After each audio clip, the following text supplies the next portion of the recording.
Figure we might as well get started here, folks. It's close enough. Let's see here. Just that microphone a little bit more.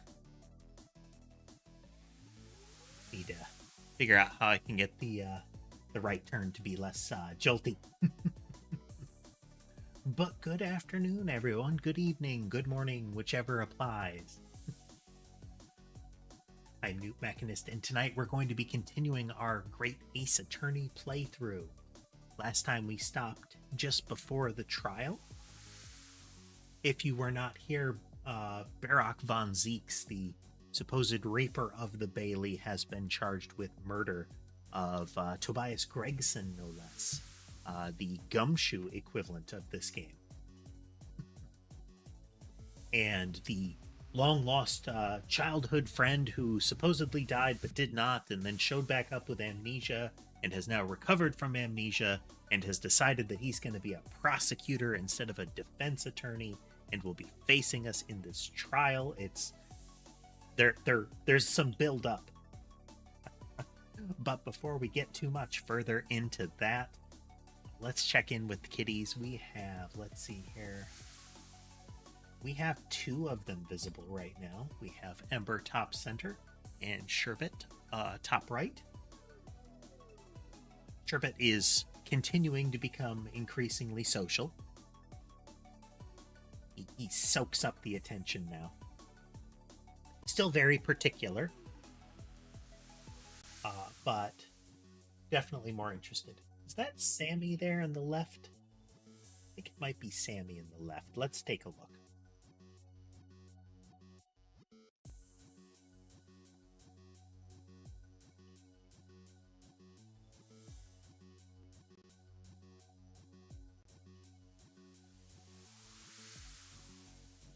Yep, that's Sammy. She's behind the ear, though.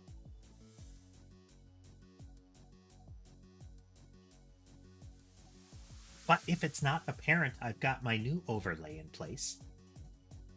We're actually getting to see factory proper now.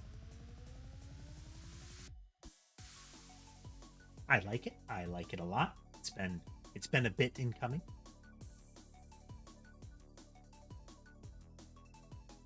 So let's see here if we go to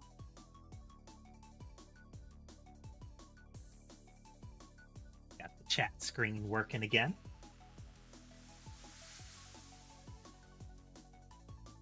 Also did this. So you can see the full background there.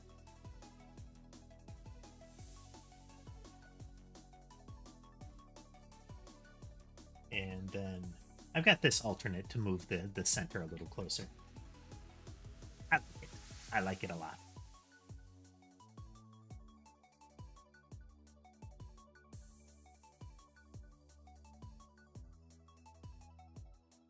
Is very glowy. Is very glowy.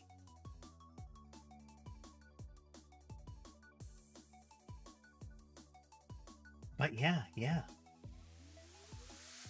Been working on stuff. Had to get that all in place. Definitely not radioactive. Something giving off that much light in liquid form is definitely is certainly a beverage. When it hurts to look at because of how much it glows, that means it's eminently tasty.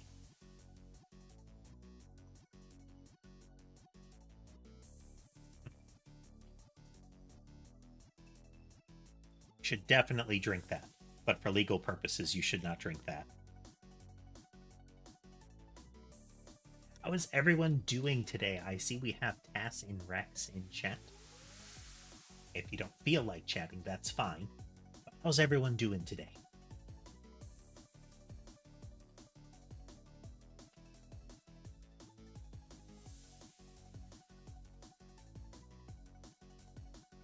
Average.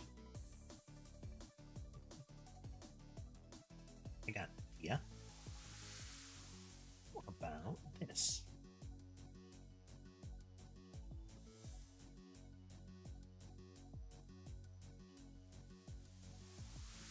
Wrapping up work is good. Not having to deal with as much work is good. I felt pretty productive this past day or so. I still don't have my schedule up, which is a thing that I still have to work on. I spent a lot of yesterday on math. So, if you're not familiar with DaVinci Resolve, there is a tool called Fusion inside of it. And that's a tool that you can use to put things like text and chop up the image and whatnot. It's how I create the shorts from the videos. In order to take a widescreen image and put it in a tall format, so from computer screen to cell phone format, you have to convert, you have to move the widescreen into position using proportions of the tall format screen. So, for example, if I were to take a 16:9 format and I wanted it to be edge to edge on the tall format, its width would be 1. And I believe its height to be proportional to its width would be 0.32 a whole bunch of digits after it. So that's what I was doing for a remarkable amount of time yesterday because I actually wanted precision for once. And I got it. I have a spreadsheet full of numbers. It was a time. It was a time.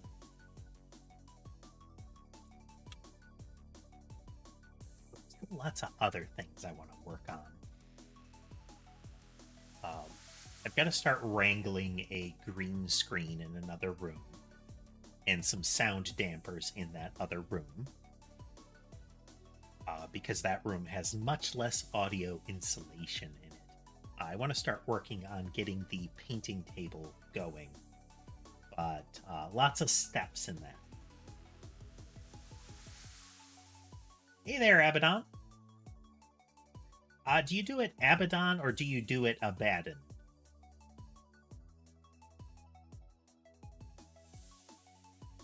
I don't know if you're going for the actual pronunciation of the name there, or if you're going for the popular pronunciation of that name there. Perhaps the historical pronunciation would be a better way to say it.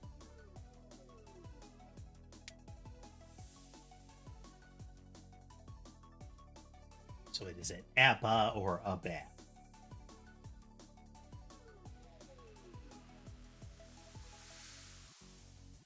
And good to hear you're doing well. Oh, we got double cat now. Excellent.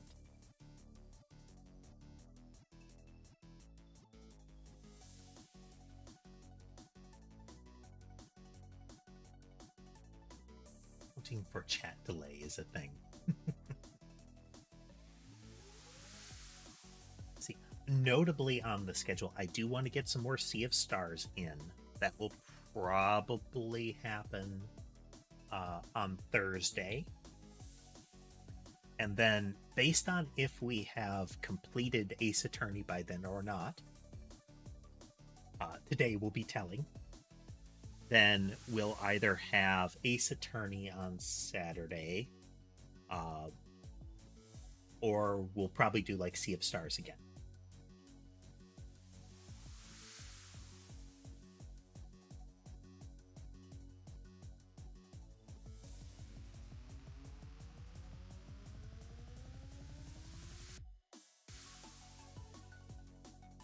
That makes sense. I'll roll with that.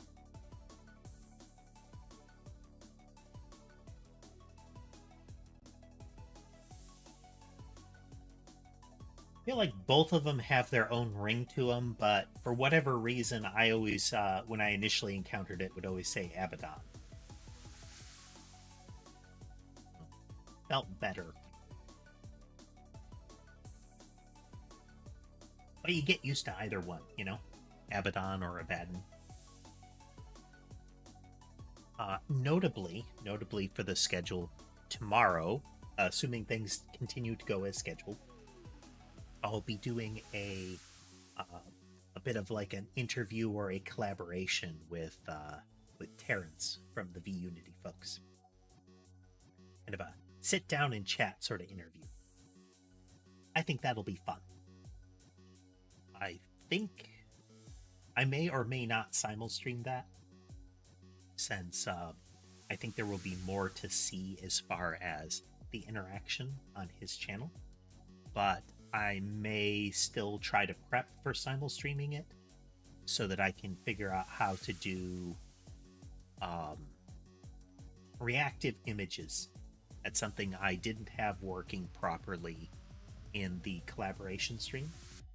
If you've seen multi-streamer streams, one of the things that you'll sometimes see is little animated images or just two-form PNGs that will appear somewhere on the screen and like bounce or color or wiggle or something like that when the other person is talking. I want to get that set up. The way my streaming rig is set up, I can't use one of the common tools and still use Discord for talking with the other people. If you're not familiar, one of the tools is Fuji. Reactive Images by Fuji Tech, I think. Fuji something.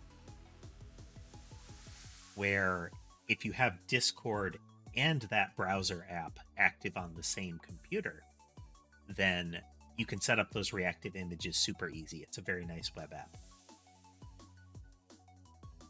But you have to be signed in and into the voice channel on the same computer, and my Discord needs to be on the other computer. And so that won't work. So I'm trying some other solutions. Like to get them to work, not necessary. Long term, I want them to work. But yeah. Then Sunday, we are kicking off October.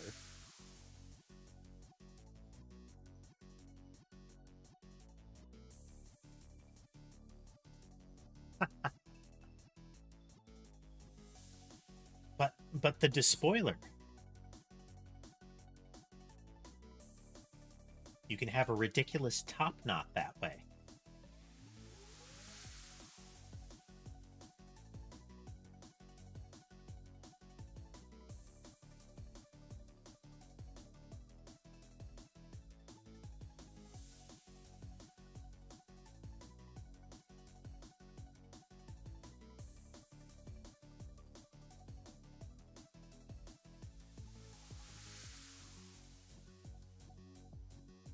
Hey there, Levi. We're just chatting. We haven't started yet.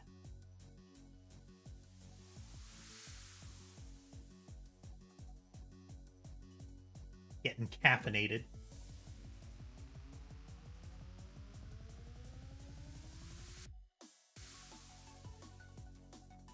I think so. I think so, Abaddon. He is a character that didn't get a lot of justice outside of secondary and sometimes like quaternary materials. Like, I believe if you want to have a full description of all the different Black Crusades and what they accomplished under his leadership, there are materials that were only available at particular conventions and then went out of print that you have to get a hold of in order to read through them and find all of that. And otherwise, that created the popular misconception that he was incompetent, that all of the Black Crusades were meaningless. There was the slight retcon of creating the pylons on Cadia, but only slight. It was only slight. Those were described before, and their significance is more of what they like expounded on. So it wasn't the drastic rewrite that the community complained about. It's one of those things that a lot of folks came out afterwards and like corrected people on. I do like that because he's an interesting character as the the great leader of chaos that is actively playing the chaos gods against each other and resisting the call to it. There's a lot of motivation there.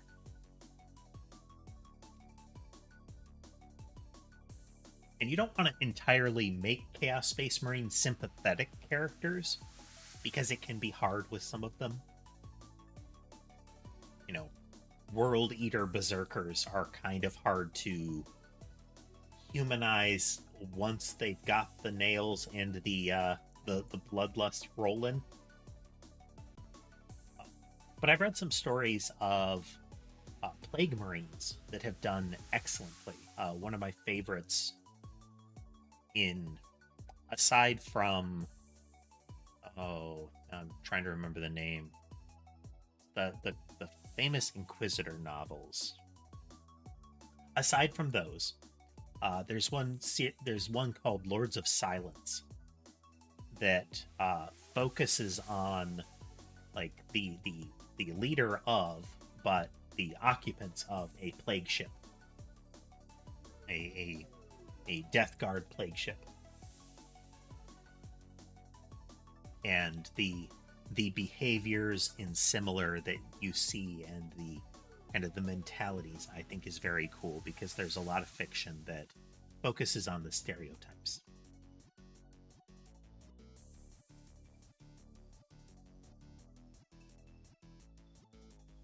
Fabius Bile is another cool character. Scientists seeking to advance technology in the 40k world, I think, are a fun concept. Belsarius Cowl is neat because, again, despite the fact that they're like, oh, by the way, this guy was doing amazing stuff with technology that was probably forbidden for a very, very, very long period of time in total secrecy, is a bit reaching as far as narrative continuity, but it's still cool. I feel like they wasted an opportunity to stick to the guns of the idea that the Primaris were completely distinct. Like, you could not go from regular Space Marine to Primaris. I think that would have been cool, but I know that they definitely did it for money.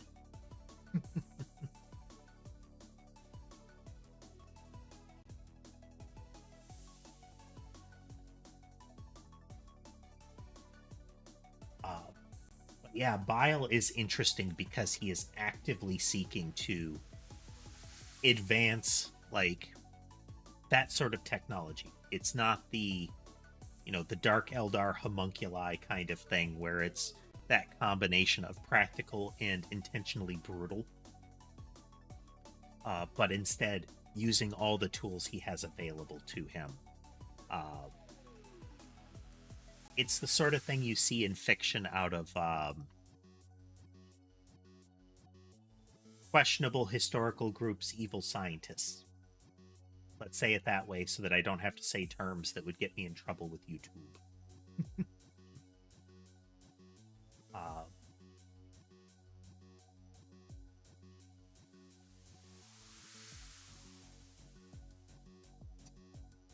Yeah. Presenting... One of the issues with the Emperor is that they refuse to cut ties with the rogue trader lore.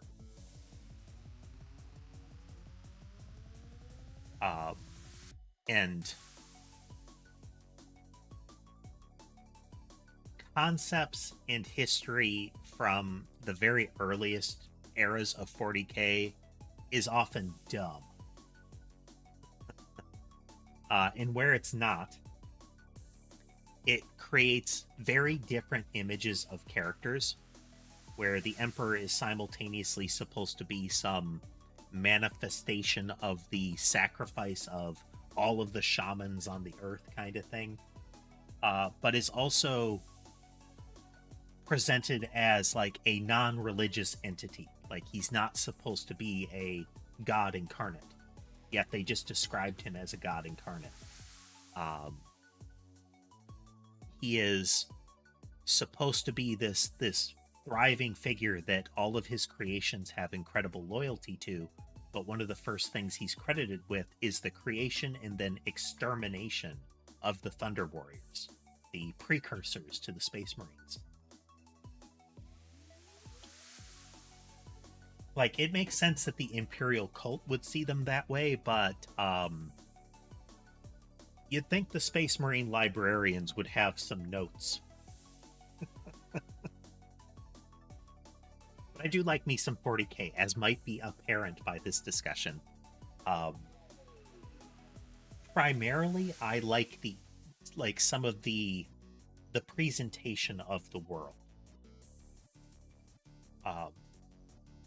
There's a lot of popular fandom around the Empire of Man as this cool thing. It's not. If you view the Empire of Man as some sort of like aspirational thing, then that's akin to liking Rick from Rick and Morty as like an aspirational person.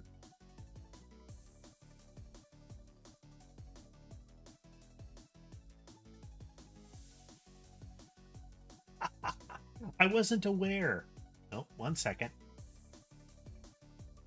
Beep.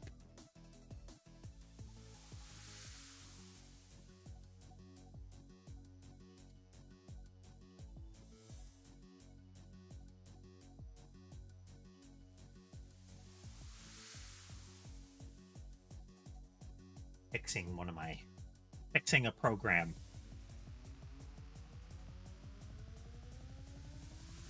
There we go. Yeah, I wasn't aware that the BattleTech cartoon got turned into a like in-universe propaganda thing. That's actually pretty awesome.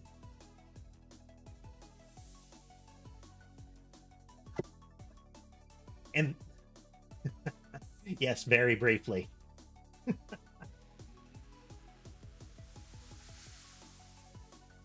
I still don't know why it works like that, why it does that. I have suspicions. But to some extent, necessary evil for the time being.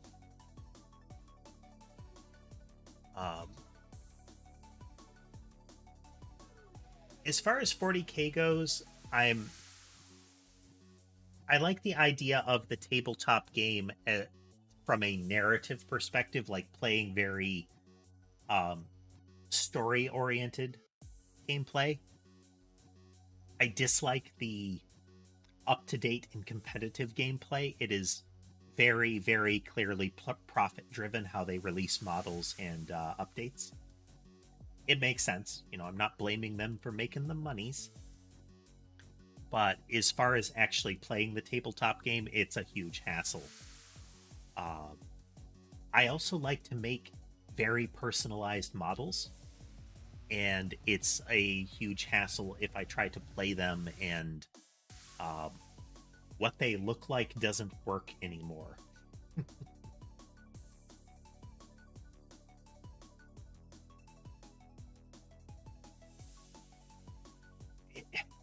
Yeah, Tess, the salamanders really feel like a group that would have carved out their own, like, literally carved out their own fiefdom separate of the Imperium, given that they behave very differently. Frankly, most of the Space Marine chapters rationally would have done that already.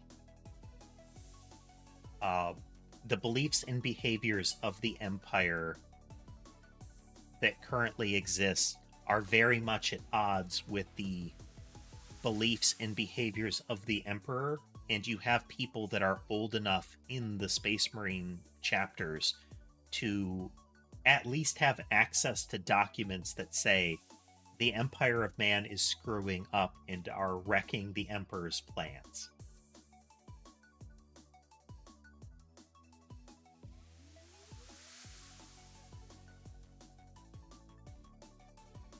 Yeah, I agree, Abaddon. The 40k lore is best taken conceptually. Like themes and visuals and such like that.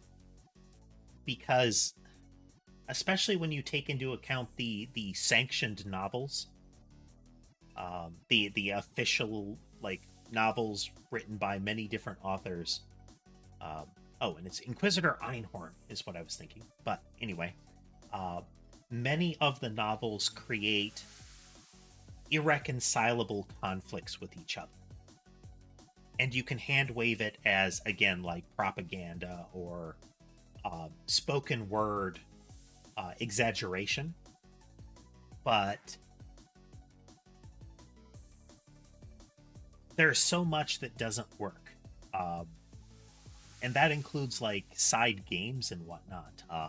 As fun as it is to play the 40k Space Marine game, where you play as super duper uber powerful Ultramarine fighting against Tyranids and Orcs solo, no. No, that doesn't make sense. It is, again, the glorification of Space Marines at the expense of coherency in the game world. Like, I get that he'd be very powerful, but that many orc boys, yeah, they'd bring him down. Interestingly, fan animations have done a better job. Like, there's this YouTube only one that was made by like one person or something like that is amazing, of Space Marines entering a Hulk or a ship with traitor Imperial Guard and militia in it, and showing that they're not invincible. It's armor, that kind of thing.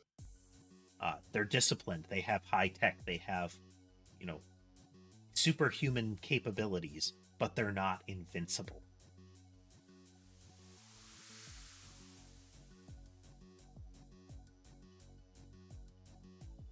Yeah. I ran into conflicts with a lot of folks that wanted to play the game, and I wanted to paint the models. I have a small collection of models, and a majority of them, where I could, are made from like 4 or 5 kits put together. The Plague Marines that I made are made from Age of Sigmar, Forge World resin pieces, all kinds of stuff. I probably inhaled a whole lot more powdered resin than I should making those.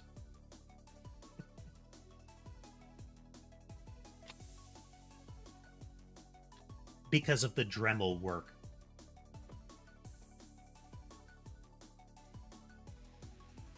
But yeah. But that's why I wouldn't mind getting into some painting on stream. Not just the painting, but also like model assembly, coming up with ideas and like kit bashing things together. I like to do that. I've tried doing some green stuff work, but it's limited. It's very limited. If I can get the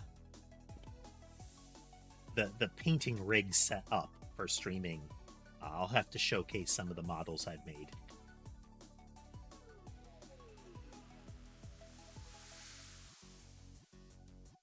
But with all that said, we are going to play some Ace Attorney today.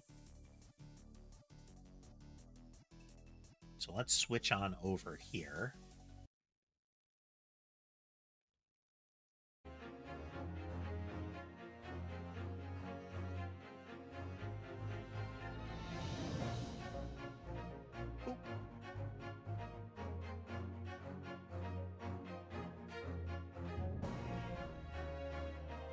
Yeah, it's harder for Tau because of the smooth anime mecha look. That said,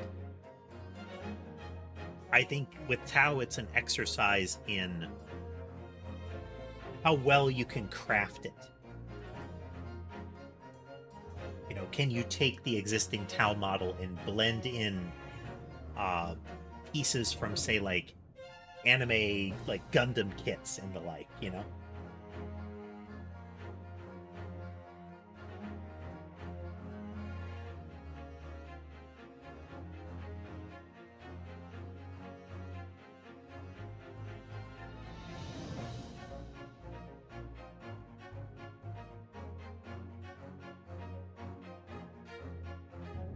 But yeah, it can be good times. It can be good times.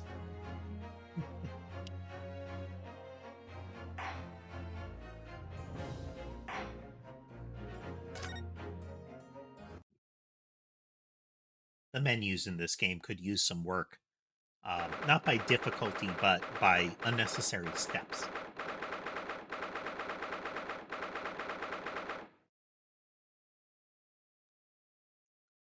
Turn that down an extra notch here.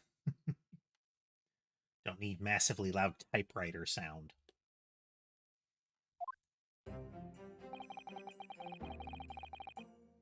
There's that old familiar feeling again. The crushing pressure of this historic courthouse. We are, Gumi. We are. We're actually just getting into it. We've been chatting up until just about now. Also, welcome. This is... We left off last time just before the first day of trial, so we're just getting into it. I expect Zeke's will show up here, and then we'll probably see less of him just as he's, like, the accused.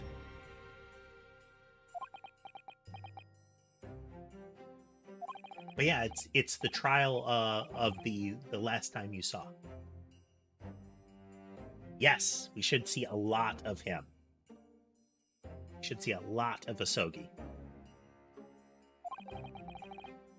There's an even more menacing tension in the air. There is a menacing tension in the air here today, isn't there? I suppose. Yes, I think so. It can only be the result of the menacing appearance of the defendant. A little more courtesy, if you please. Oh my, I do apologize.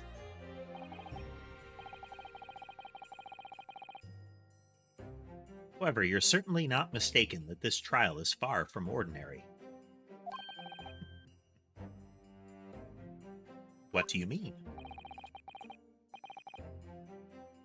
I'm not privy to the details. However, I understand that no jury has been selected. Well, that's interesting.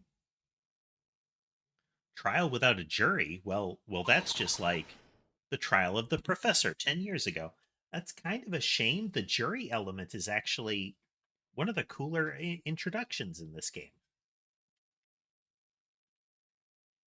Like, swaying the jury is much cooler than the judge kind of unilaterally bumbling through the proceedings. A closed court. Good morning, my dear fellows. Mr. Sholmes. Have you made note of my hair, Mr. Naruhodo? An outright victory for science, you must agree. Very much, Gumi. The trial of the professor in the same circumstance was indicated to be very much conspiracy.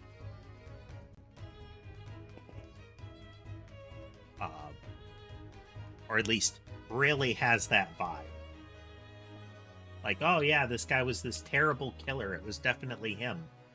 And we concealed it for diplomatic purposes. Also has a bit of the, like, convenient scapegoat feel.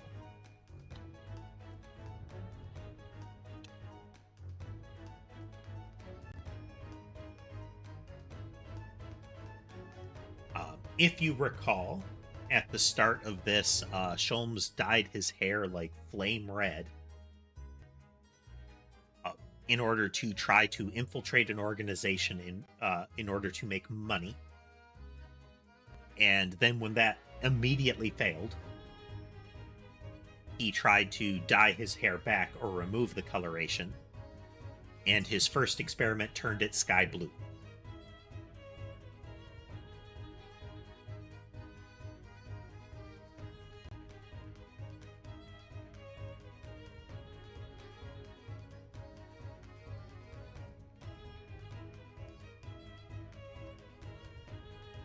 I agree.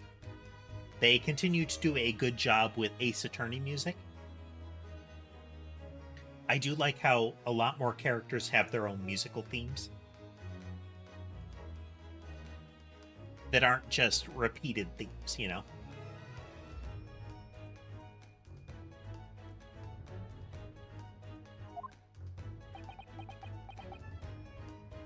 Pause. To be perfectly honest, so much happened yesterday that, well, I completely forgot about your little hair problem. What to one man is a little hair problem is to another a day of drinking dubious potion after dubious potion. It's like all of those advertisements about, you know, reducing the impacts of male pattern baldness. Where there are so many of them that talk about how their treatment really works and really lasts that you feel like there's a substantial caveat to all of them. Like, here, try this. It definitely won't backfire.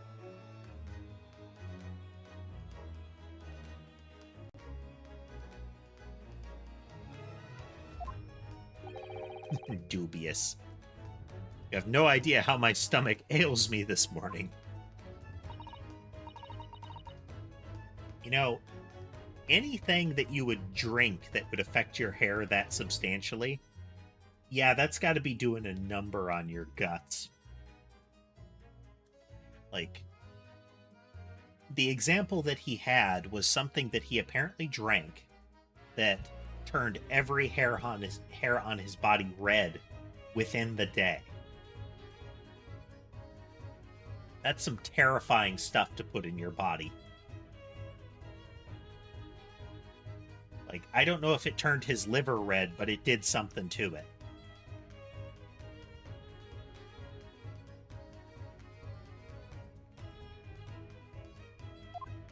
Dear, how awful for you. I'm afraid you only have yourself to blame, Mr. Sholmes. And good morning to you, Mr. Reaper. I'm delighted to see you looking so full of vim. That's what he implied, Gumi, is he explicitly called out every hair on your body. So one would assume top to bottom.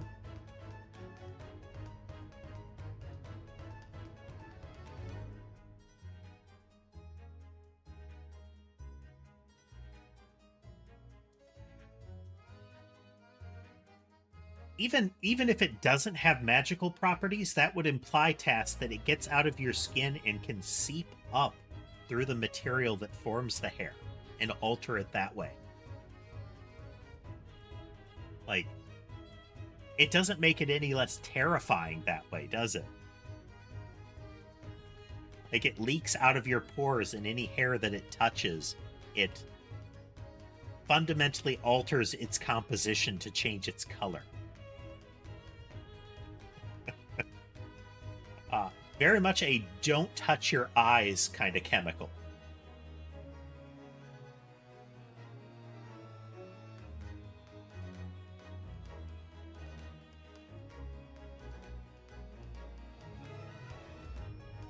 I mean, an interesting price to pay for long-lasting nail polish, I guess.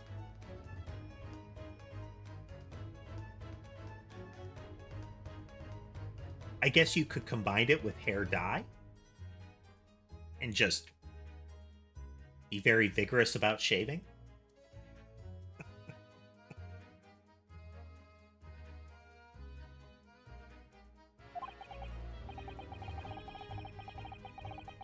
And I see London's celebrated great detective is as active as ever. Oh, you exaggerate, my dear fellow, compared to my paltry engagements with a few trivial cases. I feel like there's a lot of potential sarcasm going on between the two of them right now. Like, oh, it's so good to see you so full of energy today. Ah, yes. Our great detective. Yeah, you're so active.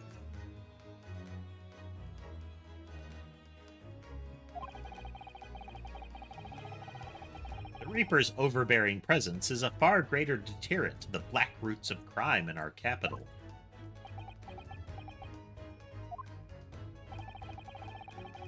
And whilst I may not agree with your methods, there is at least one point on which I would readily commend you. What an honor. That would be? Your eye for a good lawyer, sir. Mr. Sholmes. After all, behind this lawyer there is a very great mind. My own. There it is. Sholmes can't issue a compliment to anybody without turning it into a brag about himself.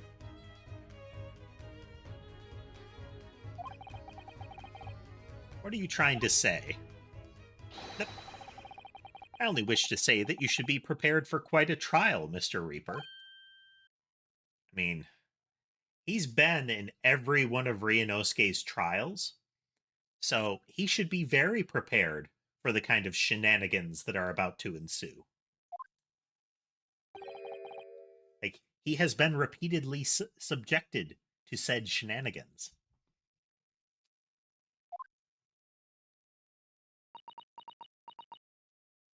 Oh, she's got that armband going now. Gina. What's that on her arm? It's a mourning band, I suppose.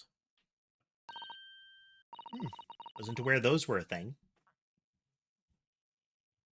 Father, shouldn't you be at the symposium? It's been postponed. So I have some free time.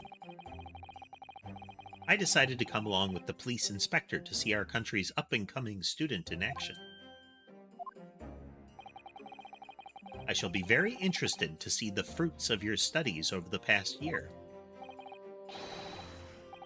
If you did not see the very early parts of the game, or you have forgotten, Professor Miko Toba here was instrumental in getting kind of driving Ryunosuke to participate as a defense attorney in his own murder trial. And like, he kicked off a lot of this stuff and was also involved in whatever plot or whatever sent Kazuma over here. Kazuma Asogi, the childhood friend turned prosecutor who had amnesia and was thought to be dead.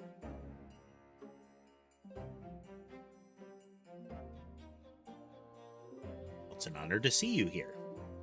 Let's hope there are some fruits to see. Phrasing. Odo. Ah, yes, Gina? Why do you agree to this, eh? Why do you take him on? This Reaper bloke. Everyone says it was him what killed the boss. I'm sorry, Gina, but I just don't believe that. Well, if it weren't him, who was it? I don't know that. Yet. I don't care who calls him what. The Reaper's just a name. He's just a person at the end of the day. And if it turns out it was him what killed the boss, then God help him.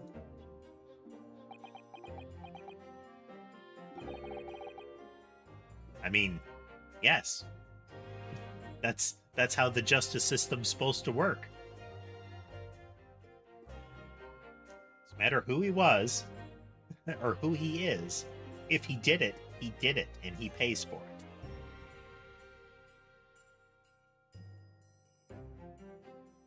I'm trying, Gumi. Cockney is tricky. But I do like when she does the rhyming slang. Rhyming slang is fun to try to decipher, especially when it is long used abbreviated rhyming slang that removes some of the parts of it that might help you determine what it is.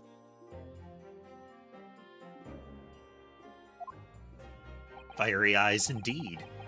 Yes, the culprit deserves every ounce of your loathing. Huh? At least that may be some solace to the deceased.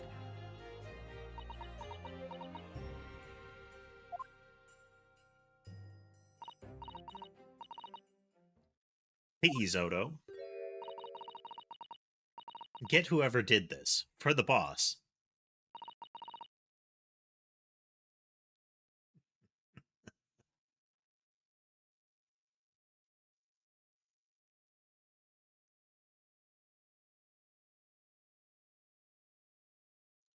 Well, if you want the political view of it, you just add the "as long as it's not me or my friends" to the end of it there, Tess.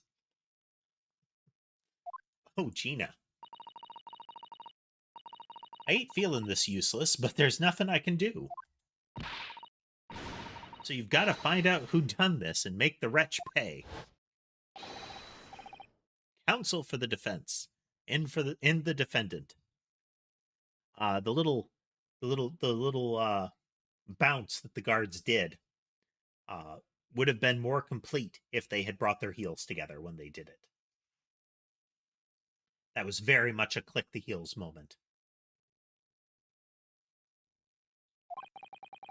Court will be in session shortly. Make your way into the courtroom at once, please. All right then, here we go. It's time, Mr. Naruhodo. Lord Von Zeeks.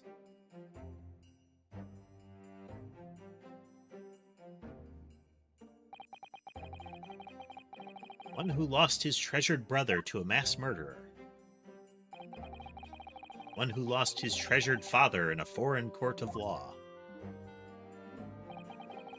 And one who lost the man who helped her escape destitution. All that misfortune, all that pain, on course to collide headlong in this trial. Having read that line, I feel like I need to do the ye olde radio program announcer voice. It's time to shine a light on all these dark events.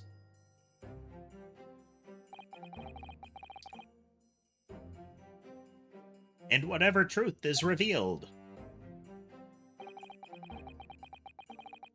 we're going to have to look it straight in the eye. Next time on Phoenix Wright.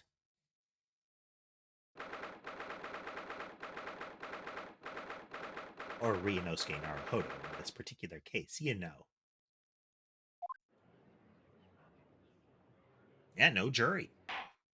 Gavel. In the name of Her Majesty the Queen, I hereby declare this court to be in session. We're here to conduct the fair and just trial of the defendant Barak von Zeeks. If you have to say it, then it's going to be anything but.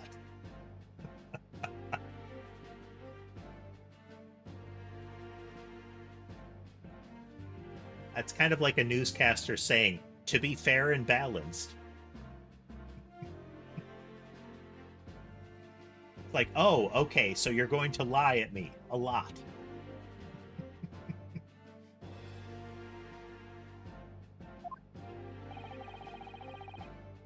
Counsels for the defense and prosecution, are you ready to begin? The defense is ready, my lord. The prosecution is more than ready. Was that one-upmanship really necessary, Cosma? The prosecution is more ready, Your Honor. The defense is less ready than us.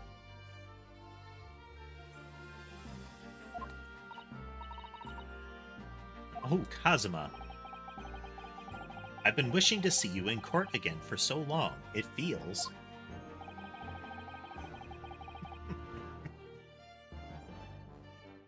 I never pictured it happening like this.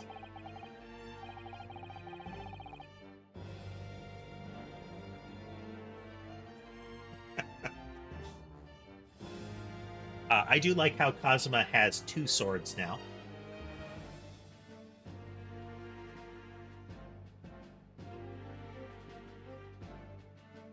Hey there, Terrence. Welcome.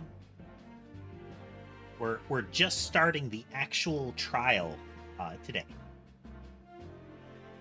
How are you doing?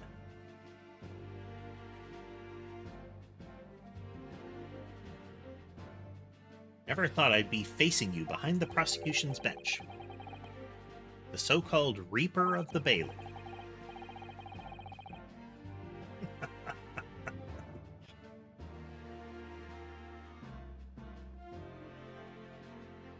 That creates an entirely different implication of what the euphemism would be referring to, Gumi. Doing well today, Terrence. Starting to feel a little bit more productive. Dropped the ball this weekend, but today and yesterday, pretty productive. I'm happy with that. Kitties are napping as usual. Has been a scourge like no other scourge, undermining Her Majesty's justice system.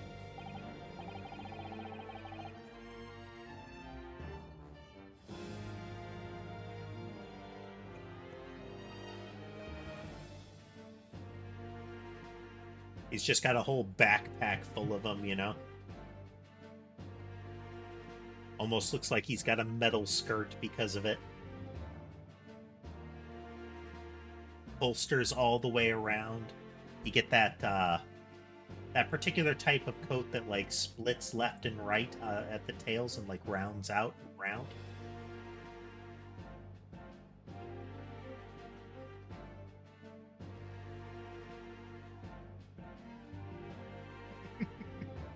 That's why he stands so stiffly. I mean, with the double swords he already has, it's going to be awkward to sit or walk through a hallway.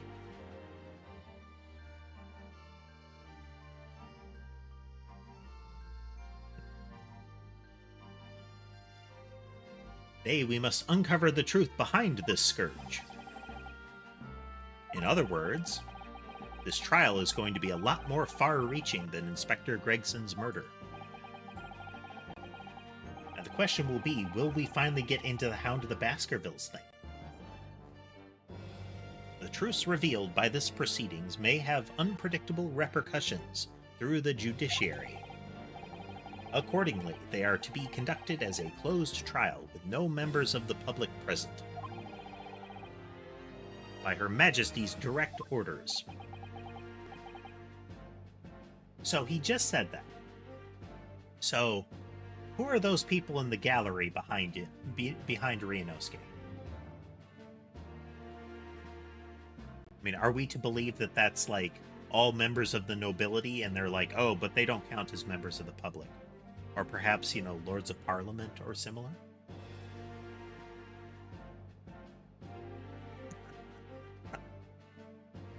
Oh. What was it? There were stadiums or something like that that were filling particular portions of them with cardboard cutouts in order to make it look like they were less desolate around pandemic times.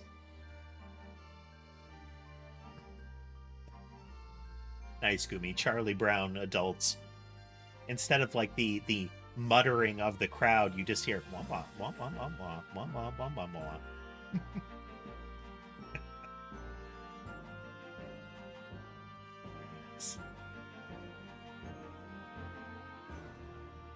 How will that work, my lord? The burden of all arbitration and adjudication falls on my shoulders. Therefore, as you will see, the jurors' bench shall remain vacant today. If no members of the public are present, might I ask who is currently Hey, they're asking the question. Nice. May I ask who is currently occupying the gallery, my lord? They are members of the judiciary here to witness proceedings and ensure an equitable trial. Members of the judiciary. I don't know why, but I have trouble saying judiciary properly. It's like the word doesn't want to start properly. Oh my, this is a very unusual trial already. There is, of course, another unprecedented aspect to these proceedings on which I must elaborate. The counsels for the prosecution and the defense are both aliens of Great Britain. I know what he means, but still.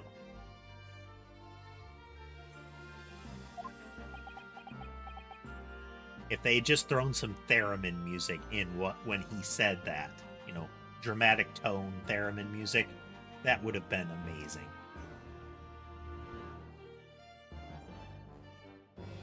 They are aliens of Great Britain. Dun dun wee.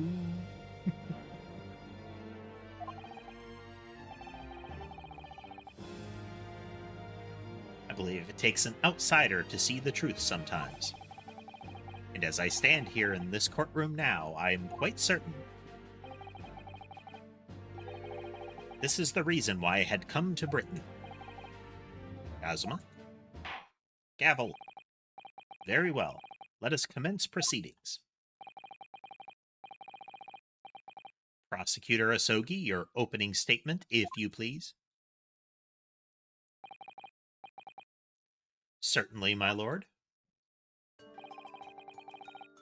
The incident took place on the 1st of November, just after 5 o'clock in the afternoon. The location was a building of flats on Fresno Street on the outskirts of the city. The victim's body was discovered there in an old single-room rental property. Yes, Inspector Tobias Gregson, a name known very well indeed in this court.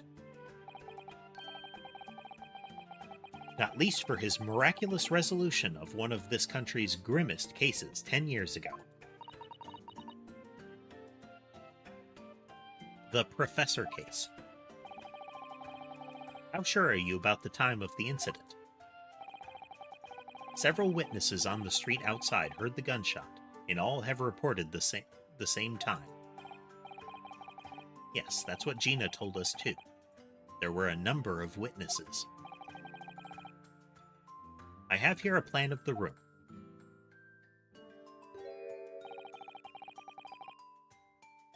The victim was found curled up in one corner. I believe that he was shot from the front at point-blank range and died instantly. How has the range been determined? There were scorch marks around the entry wound. Such marks are caused by the gunpowder used to fire the bullet. But powder hot enough to leave scorch marks is only ejected a few inches beyond the end of the barrel. In other words, it only happens when the target is at point-blank range. I see, yes. Thank you for the detailed explanation, counsel.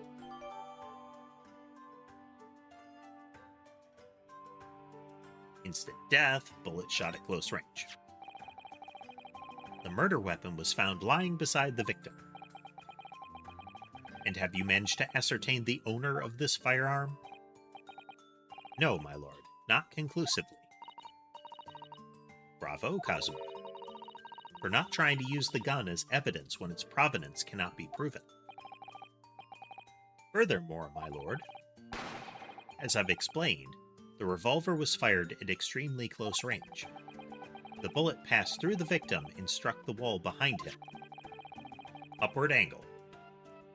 There's a candelabrum mounted on that wall, and the tip of one of the candles in it was found to have been blown off by the projectile, at a pretty sharp upward angle, no less. We noticed that too, didn't we? Yes, that's right. Thank you for the thorough report, counsel.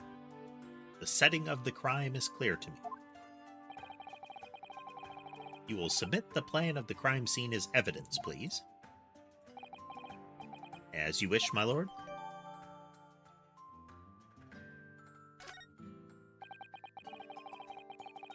Is this Fresno Street room Inspector Gregson's private abode? No, my lord. The room is rented to a Mr. Hugh Boone. I wonder if there's a pun there, or a reference. A lot of the names have that.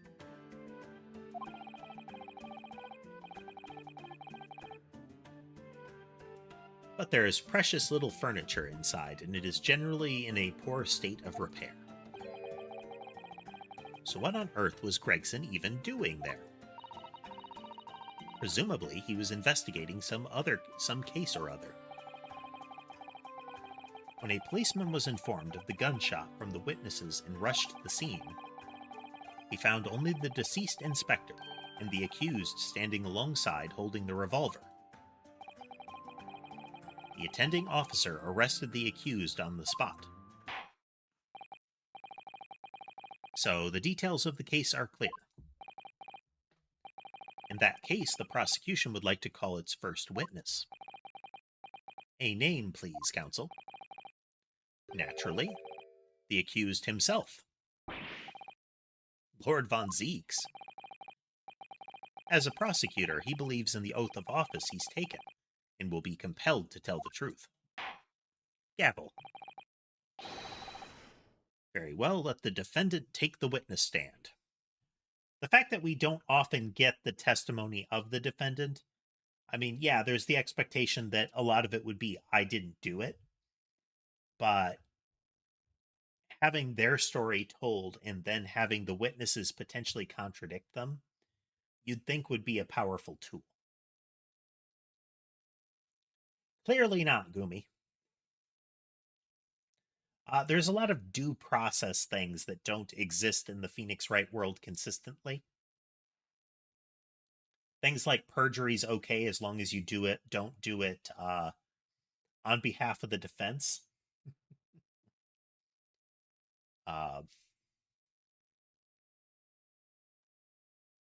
That kind of thing. Assault is fine if you're a prosecutor.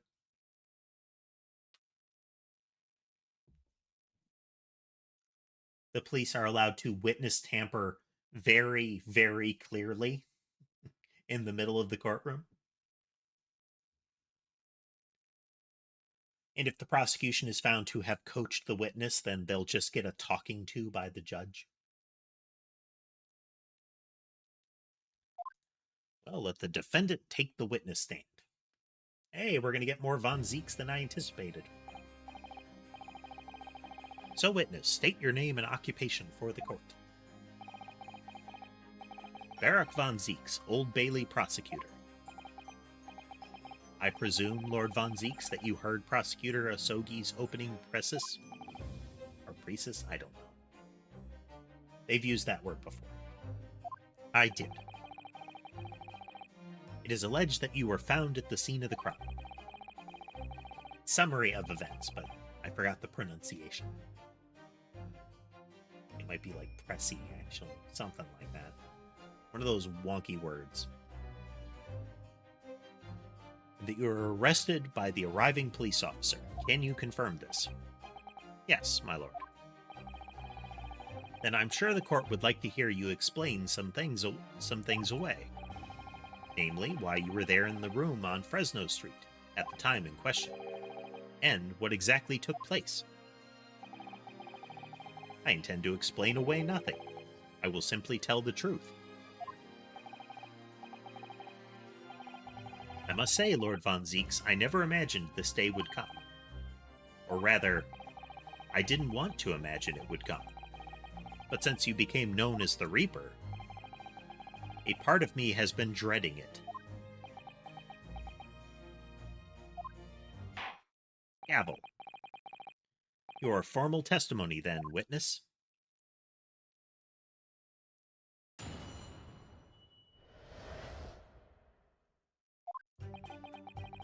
I was investigating Gregson, and my inquiries had led me to that address. When I first entered the room that day, it was dark inside, and I saw no one. A moment later, I heard the gunshot. I spun around and saw the revolver on the floor. Just as I picked up the firearm to examine it, the door flew open and I heard a man scream. It was only then that the body of Inspector Gregson appeared before me.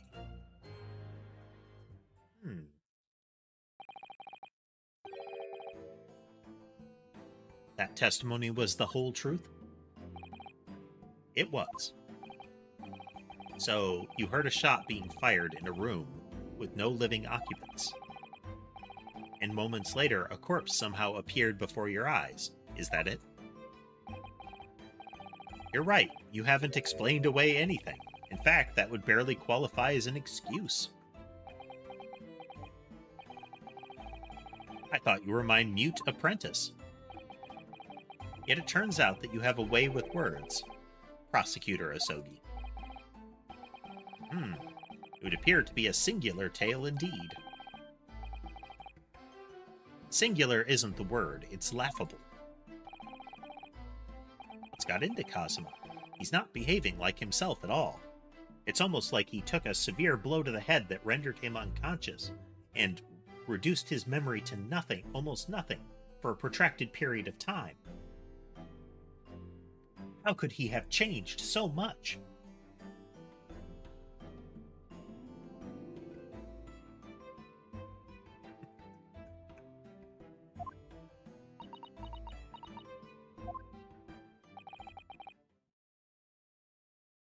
Very well, then. Counsel, you may begin your cross-examination. Yes, my lord.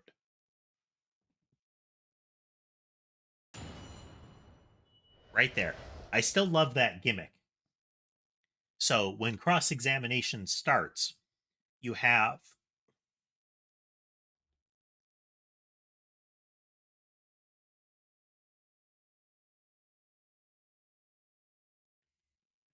cough.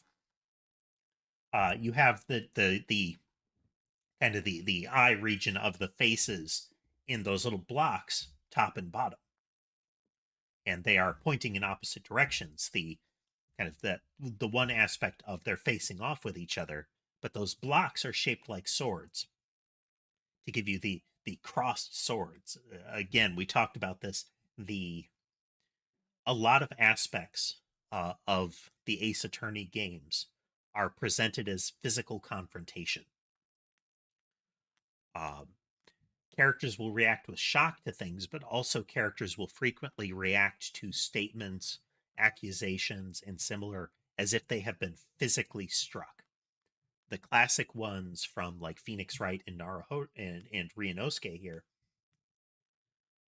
are they rock backwards, both hands up, and then they fall down to the desk as if they have been hit so hard that they collapsed. There have been other occurrences that are equally dramatic when Mia Fey makes a very powerful proclamation against Winston Payne to the extent where he is rocked backwards and his hair blows off of his head. Like, it strips hair and renders him bald. Uh, it's a fun little aspect of the game. But before we get into this cross examination, I'm going to take a quick break. Be right back.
Getting settled in.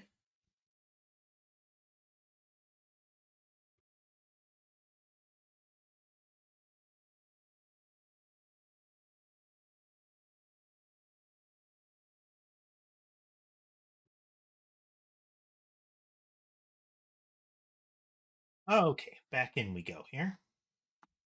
First, let's do a kitty check.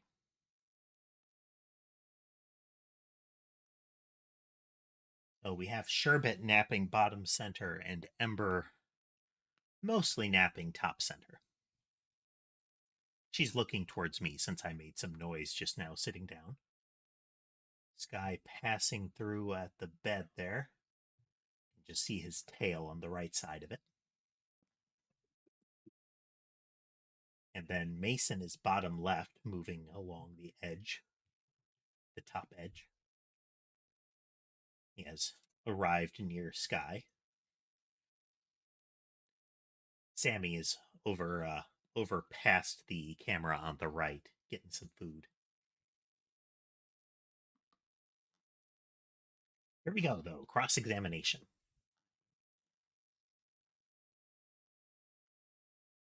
Yeah, very casual channel. We're playing a lot of games that let me stop and talk, so feel free to do so. I will make time to answer any questions or similar.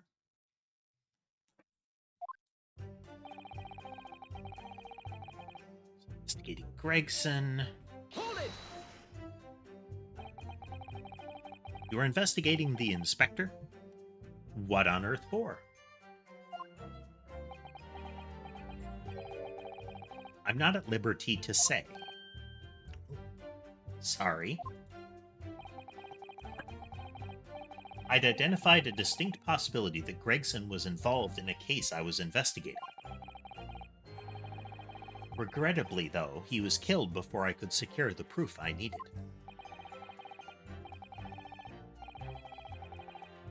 So early on in this particular chapter, the opening of this chapter has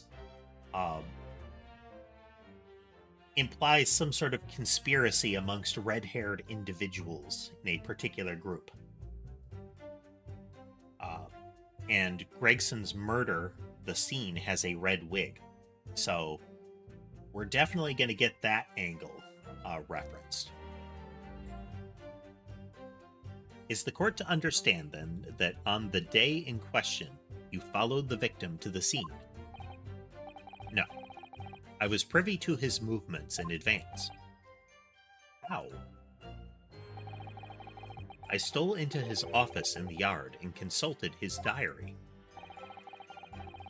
The address on Fresno Street was noted in the 5 p.m. entry. You illegally entered the man's office. In Japan, that alone would constitute a very serious offense. As it does in Great Britain, I assure you. Is that not the case, Lord Von Zeeks? I was aware of the possible consequences. So, in summary, you were investigating the victim. And yet, you refused to tell the court why. I didn't realize British prosecutors enjoyed such freedom to choose what to divulge under oath. Why did I ever think I could defend this man?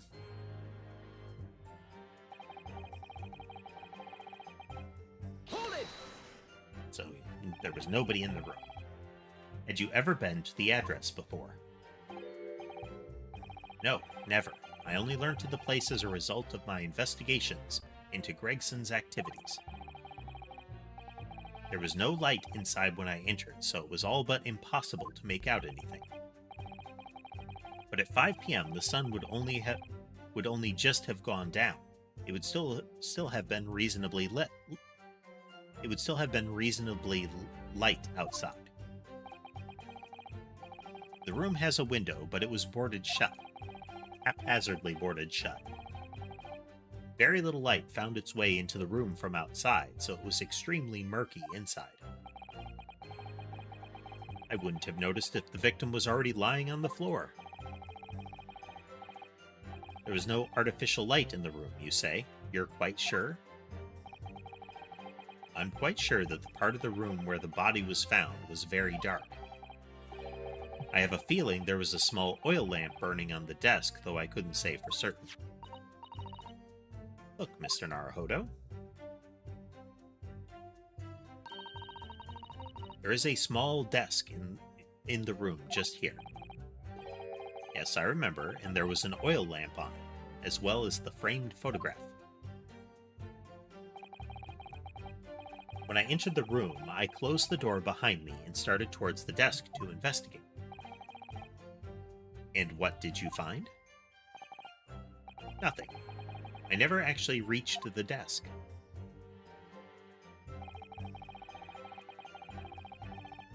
Hold it! So who fired the gun? I have no idea. I didn't see anybody else in the room. But you say it was very dark in there. Yes, that's right. All I can tell you is I didn't sense another's presence. Ah, then could it be that the gunshot actually originated from somewhere outside the room? No, that's out of the question. Oh.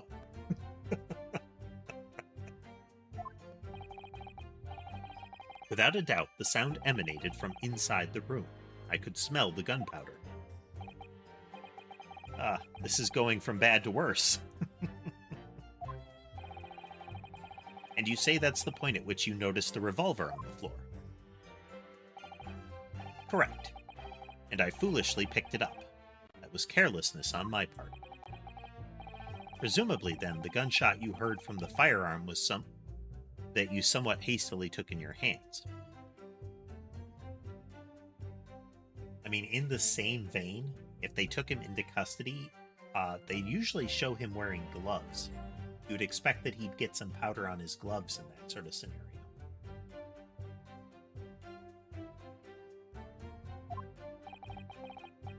In point of fact, my lord, I believe it did not. Huh? The barrel of the revolver I picked up was cold, and there was no smell of spent powder. Ooh.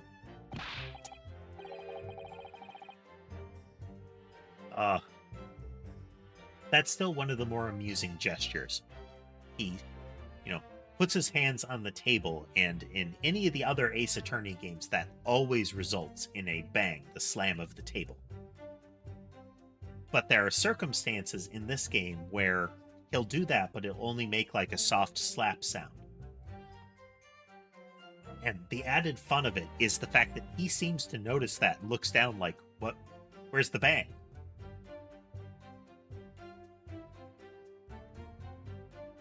But then, where on earth is the gun that was fired? Whilst I would like to oblige you with an answer, I'm afraid I can't. I, too, would dearly like to know that.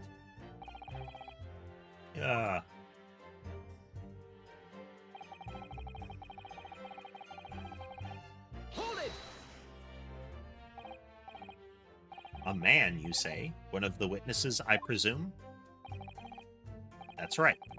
One of the street merchants working on Fresno Street. Who are these merchants? A number of them had set up their stalls directly beneath the boarded window of the crime scene. A match seller, a newsmonger, and a peddler. They've all given statements saying they heard the gunshot, and without thought of danger, they ran inside to see what had happened. Miss Gina told us about that yesterday, didn't she? They burst through the door with some force, it would seem. They did, and almost gave me a heart attack in the process. But you're supposed to be the Reaper. The first man to come in immediately noticed the revolver in my hand and fled. A policeman patrolling on Fresno Street heard the commotion and was able to arrest the accused shortly after the incident occurred. Anyway, the man's scream drew my attention in that direction.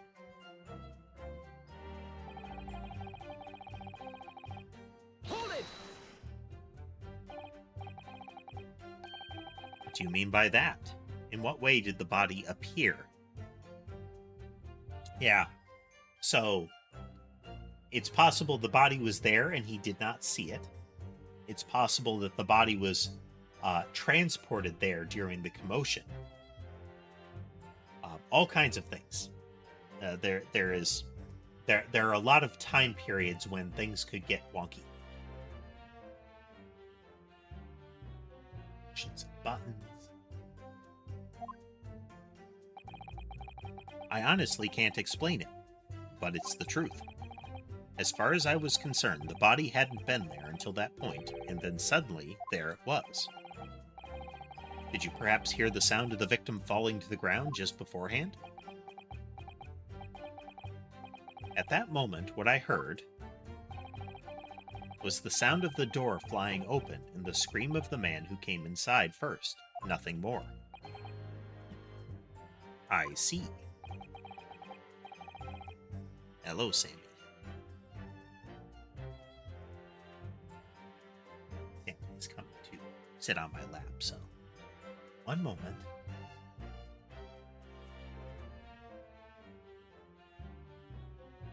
She is very particular. She arrives and you have to pet her in a little strokes, little kneading and itching. Very cautious about the way that you pet her head.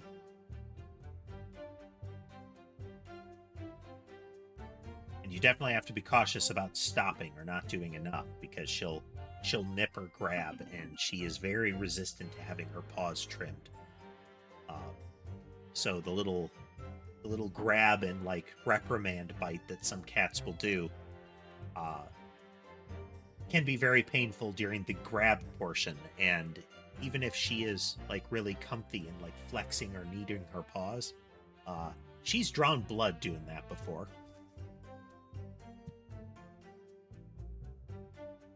Her murder mitts are often at least partially at full power.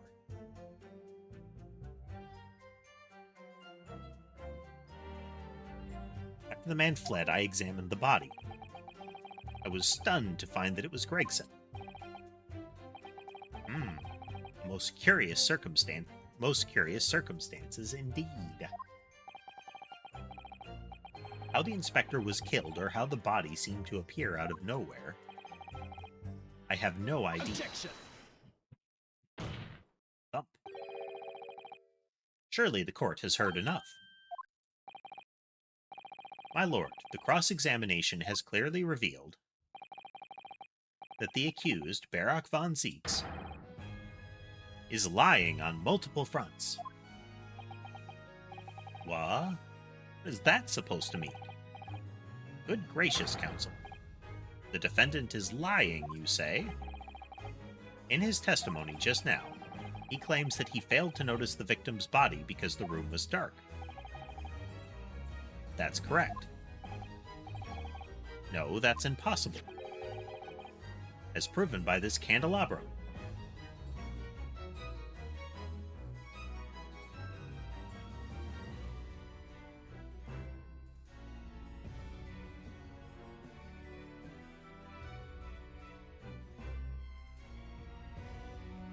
Was that PSS?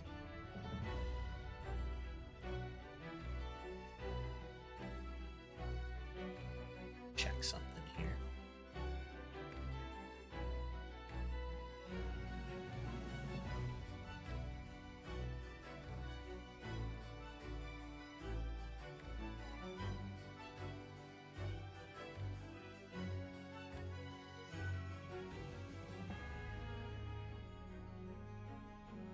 A moment, please.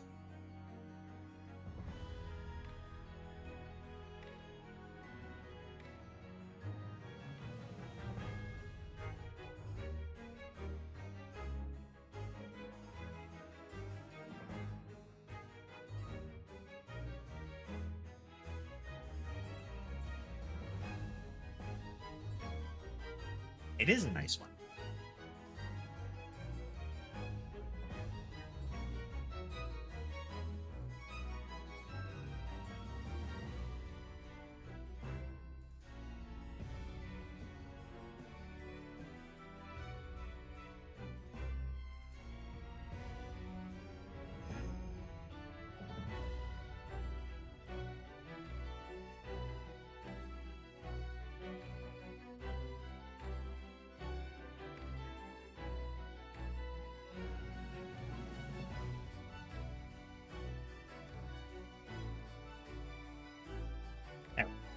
Sorry about that. Had to check a couple things.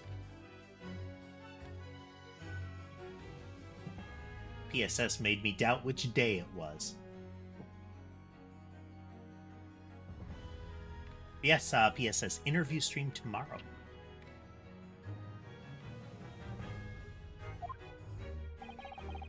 How does that prove anything? If you examine the tip of the long candle, you can see it has been blown off by a powerful impact. One would assume that the projectile from the firearm passed through the victim and struck the candle. The problem comes when you consider the other two candles, which are clearly of different length. I can see that only the candle that appears to have been struck by the bullet is long. We could reasonably expect someone to have lit all three candles together, which begs the question of why only one ended up longer than the others. Must be because that particular candle was extinguished when the others were still burning. Ah, that's right. When the candle was hit by the bullet, it obviously went out. This is a leap. This is a hardcore leap. Because what he's going to say is that the other two were lit at the time.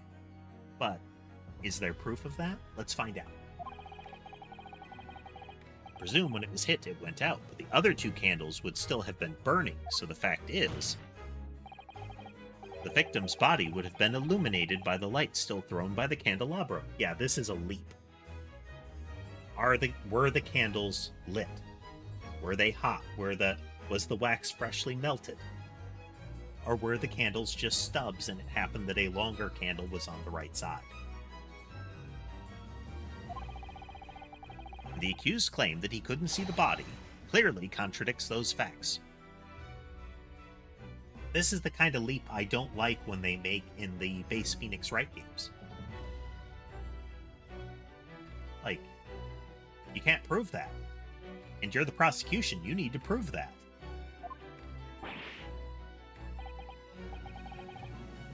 And now to the next lie. There's more. The accused also claims never to have visited the scene of the crime before. That's the truth. In that almost empty room, the police discovered something very unusual. A board covered from top to bottom in police documents and newspaper cuttings. Yes, that's right, we saw it too. It goes without saying that the contents of the police documents cannot be divulged, however.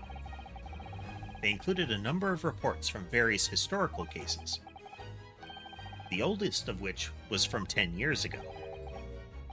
10 years ago? This is starting to sound familiar.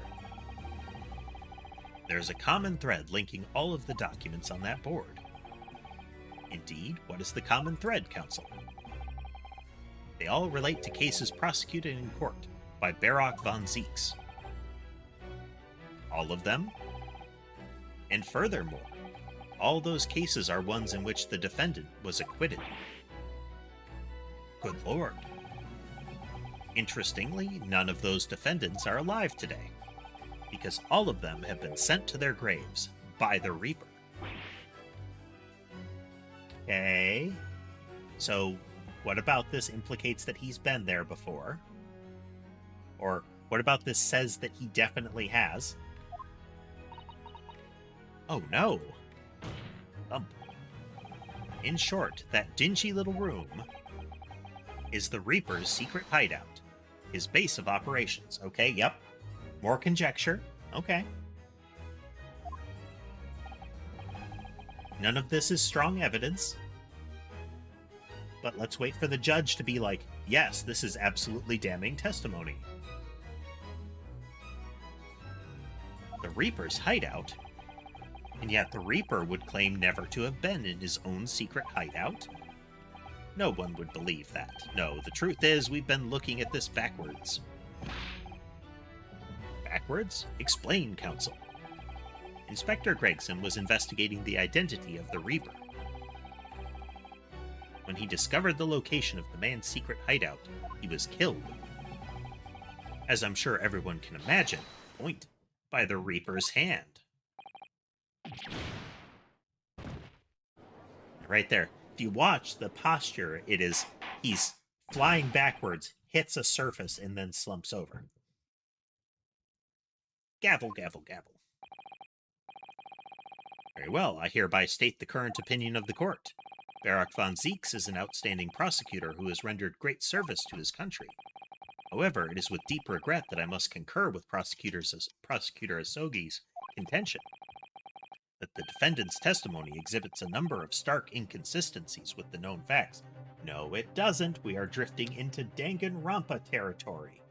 With that, you've done so well up until this point, game. All I have done is state the truth as I know it. Ozma's done a brilliant job as ever. He hasn't. He's drawing on his experience as a defense attorney to build his prosecution case, and it's formidable. Counsel, you will submit the board that you just showed the court as evidence. I believe it to be fundamental in establishing the facts surrounding the Reaper's existence. Thank you, Lord. The notice board has been entered into the court record. And now the prosecution would like to call new witnesses to the stand. Witnesses who saw events unfold on the day in question. They were mentioned in the previous testimony too, if you remember. Yes, the street sellers who heard the gunshot and went running into the room. Very well, lead the witnesses in. The defendant may step down from the witness stand. Certainly, my lord.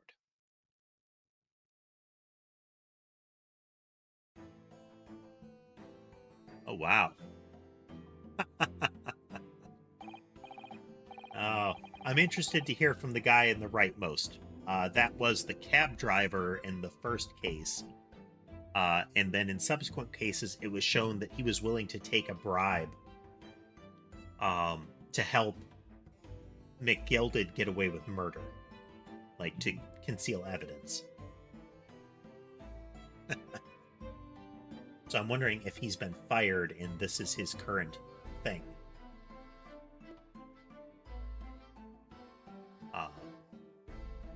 But yeah, I'm very much not impressed with the assertions. Is that usually there's extra evidence that points to them having done it. And they have witnesses in similar, and it would have been plausible if they had stuck to that and said, okay, the defendant has given his take on things. The witnesses contradict that.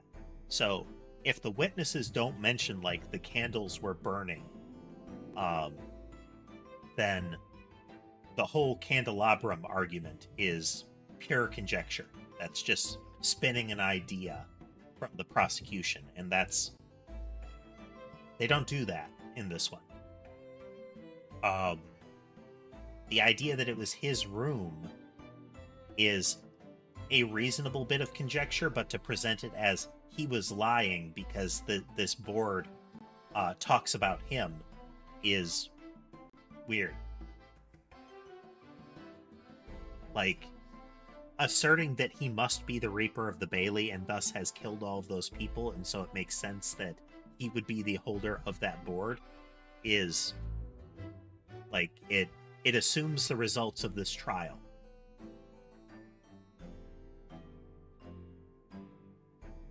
Like, he's actually a killer is the predicate for this, is he is the Reaper, he's the one that's been doing it.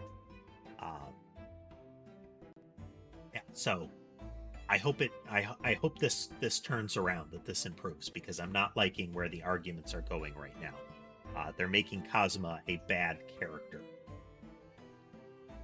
Like, he's not demonstrating amazing legal skills acquired from being a defense attorney and training as a prosecutor. They're showing that he has the capabilities of Winston Payne. State your names and occupations for the court. Oh god, his lip is all jiggly. I don't like that. I don't like that at all. That man has a medical issue. Names? We don't use names. Far too fancy for the likes of us. We're just free and... Phrasing. We're just free and easy. Sell what we like. Live where we want to live.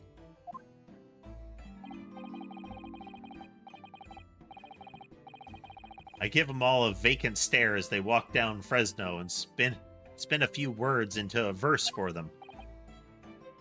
Ah. Would I be right in assuming that all three of you make your living by selling wares on the street? Everyone calls me gossip. I sell jaunty little tidbits to passerby, you know. Jaunty little tidbits? Got an absolute smasher for you, sir. Right up your ginnel? It is. 6 pence is the price, and not a penny less. Oh, that's just... It reminds me of those, a proboscis monkey. It's got the look of like a cyst or a tumor or something like that. It's just disconcerting.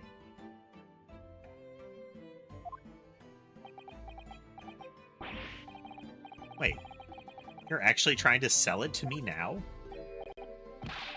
Come on, sir, don't tell me you're not interested. Try the man. Give him the money and see what it is. Pay the man, Council. Why do I have to pay the man? Alright, 6 pence it is. You won't regret it, sir. Now, got your listening ears on? Just between us.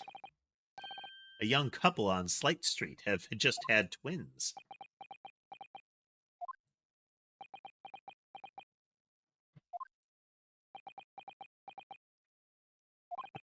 Protracted silence. Is that it?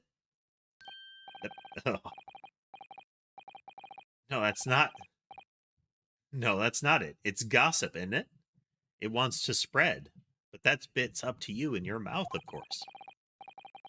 I've got more, you know. Want another juicy one? 6 pence a piece it is, if you're curious. I'm curious, yes, about what's going on just under that fat bottom lip of yours. Namely, that unusual bruise or whatever it is poking out from under your collar. Oh, yeah. Yeah, look, he's got a hard bruise line. And is the implication that he has, like, a fat lip from being struck? You'd expect bruising around there, though, but it's not always presented that way in a cartoony sense. What about the next witness, then? What name do you go by, and what do you sell? Yeah, I'm Venus, and that's what everyone calls me. Funny, isn't it? I sell these lovely little fireworks to all the local school kids. Here's a potential source for our bang sound.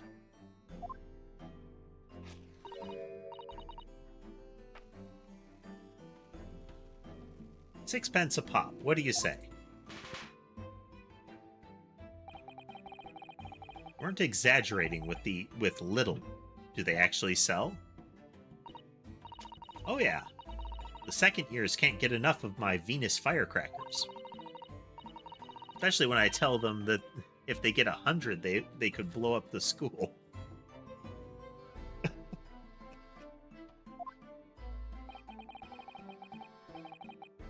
Not the most savory of ideas, young lady. Hello, Sherbet. Sherbet has hopped up behind my head. A moment. Let's give him back scratches. There we go. Not the most savory of ideas, young lady. What do you say then, huh? Want to part with 6 pence for a pop?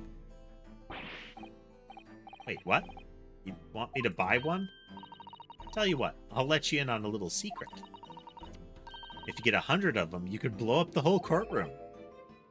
Try the woman. Give her the money and see if she's right. Pay the woman, counsel. Alright, I'll buy one. Lovely stuff. Right then. This is something a bit extra just for you. The Venus special, only 600 pence. Yeah, that posture is a little more sinister. Her prior posture was, a sex sells kind of posture. This one is a bit more of a pyromaniac kind of vibe.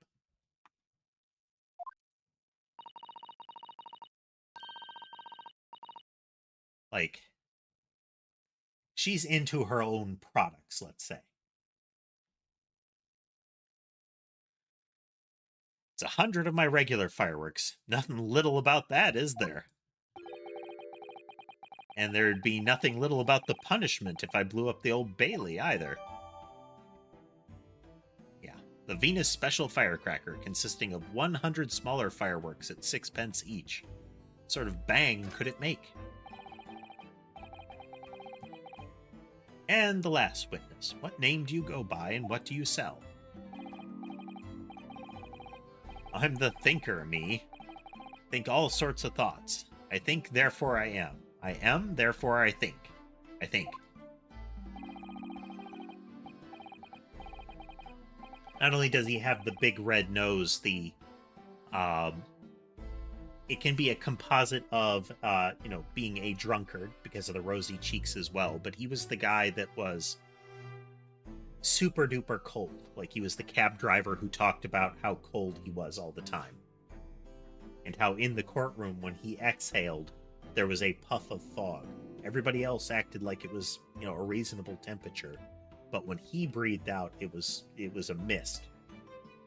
Which would imply it wasn't that he was breathing out warm air into the cold. It was that he would be breathing out intensely cold air.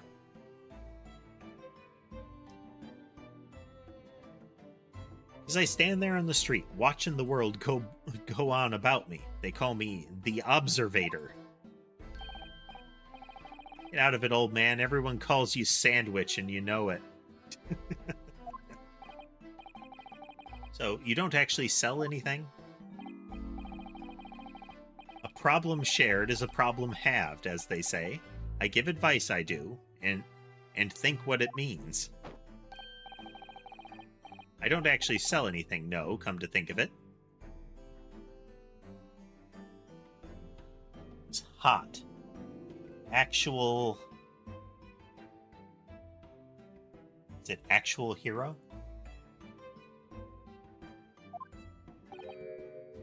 Pity. No more purchases today, please. Well, we have quite a cast here, it seems. They conduct their business on Fresno Street from morning until night, my lord. And always in the same place, directly adjacent to the crime scene. I see, and thus they heard the gunshot, I suppose. Not only that, but they very bravely ran inside to see what was going on and witnessed the crime. Well, I'll be beggared, I thought, just between us. Venus de Milo, what am I to do? What a terrible thing I saw. What I think is, if all what we see is light and shadow playing out with our eyes, is any of it real? Very well. The court will hear the formal testimony of these 3 witnesses now. We'll describe in detail what you witnessed and heard at the time of the incident. Anybody have any theories of their own as far as how things are going?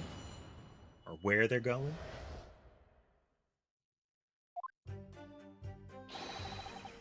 We saw the whole thing from start to finish, we did. Everything from the moment they went in the building. It was less than a minute after the Reaper had gone inside that we all heard a big bang. Seems to me that quick to talk is quick to walk. Gossip couldn't wait to go and see what had happened. I ran into the room, and there he was, the Reaper, gun in hand, standing over the dead body. I was scared half to death, me, so I ran off to find a copper.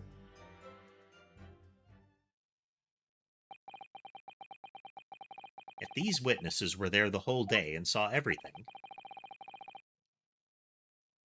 Who did they see going inside the building? Only the victim, Inspector Gregson, and the accused, Barak von Zieks.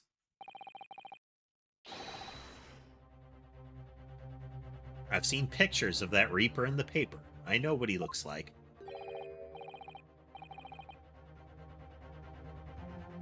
And just between us, folk love stories like this. I've made myself a tidy sum already.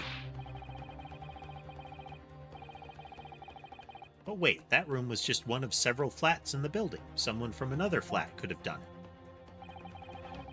All those flats on Fresno Street are unoccupied. That somebody in another flat could have done it. In the same way, that flat is unoccupied. Of course they are. They're small, damp, dirty, and expensive to boot.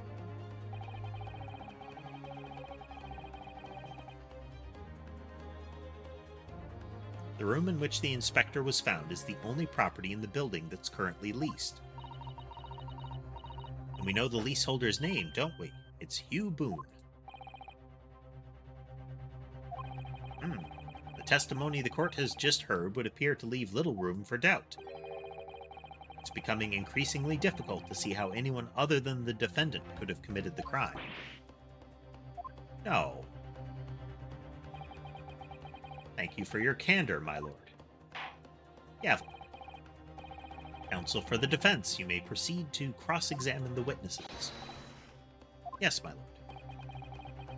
In a closed court like this, without a jury, the judge is the only person whose opinion matters. I have to break down this testimony, somehow.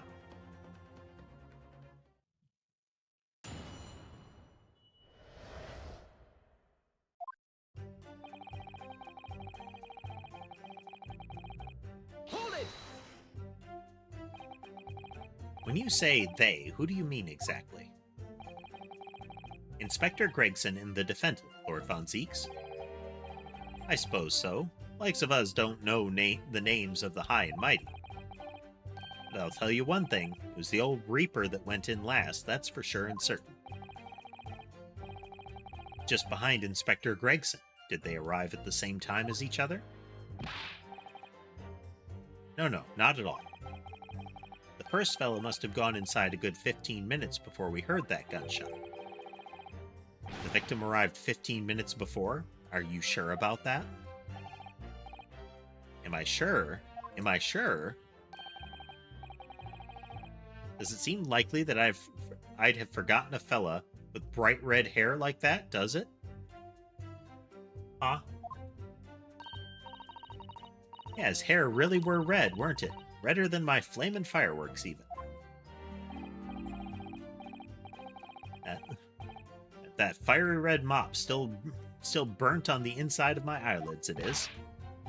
Wait a minute. You're saying the man was a redhead? Weren't you listening, chum? Ah, he was a redhead. He had a big trunk with him as well. But Inspector Gregson's hair isn't red. Not by any stretch of the imagination. Seems likely that the person you saw wasn't in fact Inspector Gregson at all, but some other third party. No, I hate to break it to you, but the witnesses are correct. Huh? Let's look at this photograph of the victim taken at the scene.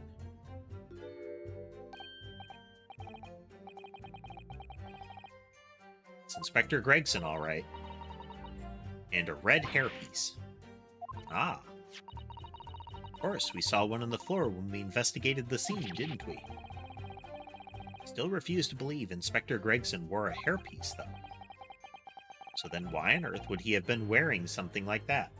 So,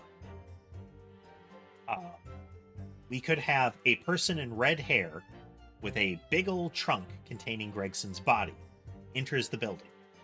Then he now has the body concealed somewhere.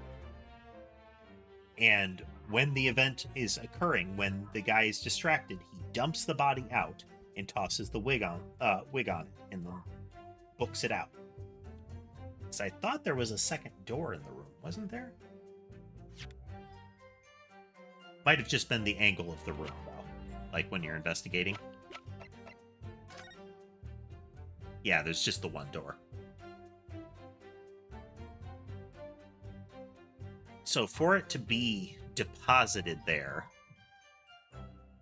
you have behind the board, and you have coming in through the door.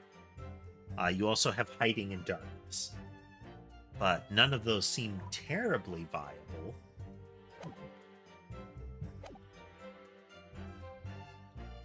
Why on earth would he have been wearing something like that? The color does seem to suit the man, one might say. The photograph will be submitted as evidence, please, counsel.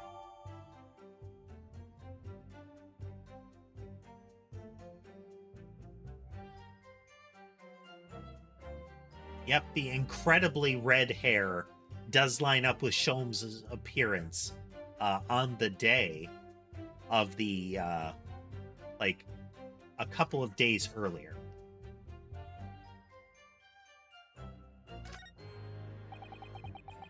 And what became of the trunk that the red-headed victim was supposedly carrying? I was informed that no trunk was found at the scene. So it just disappeared. A hole in the testimony. They say there was a trunk. There is no trunk found. You expect us to have been watching the building every second, do you? We definitely saw him in the dock going in, though. No question about that.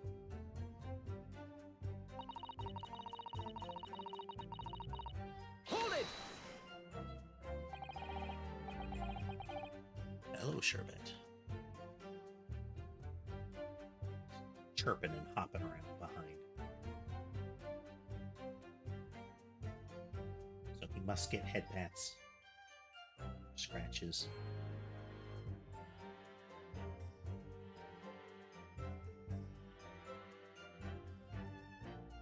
By which presumably you mean the gunshot. I sell these little things, don't I? How would I know what a gunshot sounds like? I've always thought it probably sounds a bit like this, doesn't it? And you say you heard the noise almost as soon as you saw the defendant here into the building. That's right, it was almost straight away. Bang, it went, just like that. He's the Reaper, isn't he? It's what the French call a fait accompli. Essentially like an inevitability.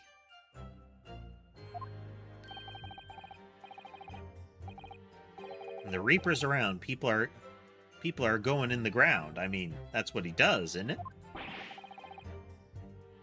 I think we get the message. The Reaper couldn't allow the inspector to live after he discovered his secret hideout.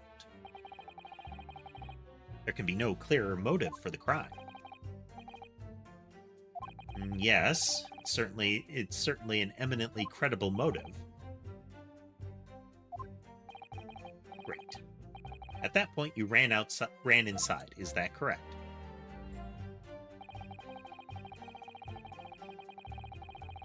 Hold it! So when Gossip ran to see what had happened, did you go too? Well, me, I'm a bit hampered, see? All the signs are that I can't move very well. You're away behind, presumably, with that sandwich board around your neck and that big sign in your hand. What a great burden you bear. Pardon me for asking, Mr. Sandwich, but is it possible you and I have met before? I'm not anybody, me. The signs are what make me who I am. Who I am now. I sign, therefore I am. So, you weren't employed as an omnibus driver just under a year ago, then?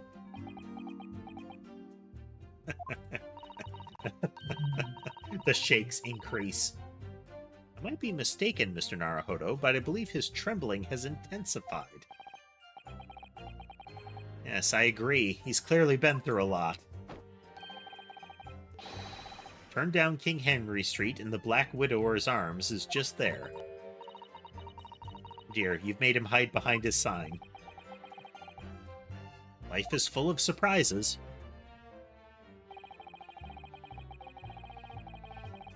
Hold it! So then, you were the first person to arrive on the scene, is that right? That I was. Kicked the door open like a professional, I did, and yelled out, "What's going off here?" Lord Von Zeeks claims all he heard was a man scream, though. And was it dark inside the room? No, not dark at all. There were candles burning on the wall. Really? Okay, so at least now there is some corroboration to the idea of the candles. Because when Osogi presented it, he presented it as because the other candle was taller, the others must have burned down and thus must have been lit, as opposed to we have witness testimony to the fact that the candles were lit. There was a fella collapsed on the floor. Just between us, it's the first thing I noticed when I got inside. I see. This is another oddity with the testimony here. So if we look at this. Okay, so he kicks in the door. The door opens out to here. Or even here. But it opens such that the door covers the right side of the room from our perspective. So if the door would open to his left as he kicked it in. Unless the door stayed all the way open, part of the candlelight and the body would have been obscured from his sight.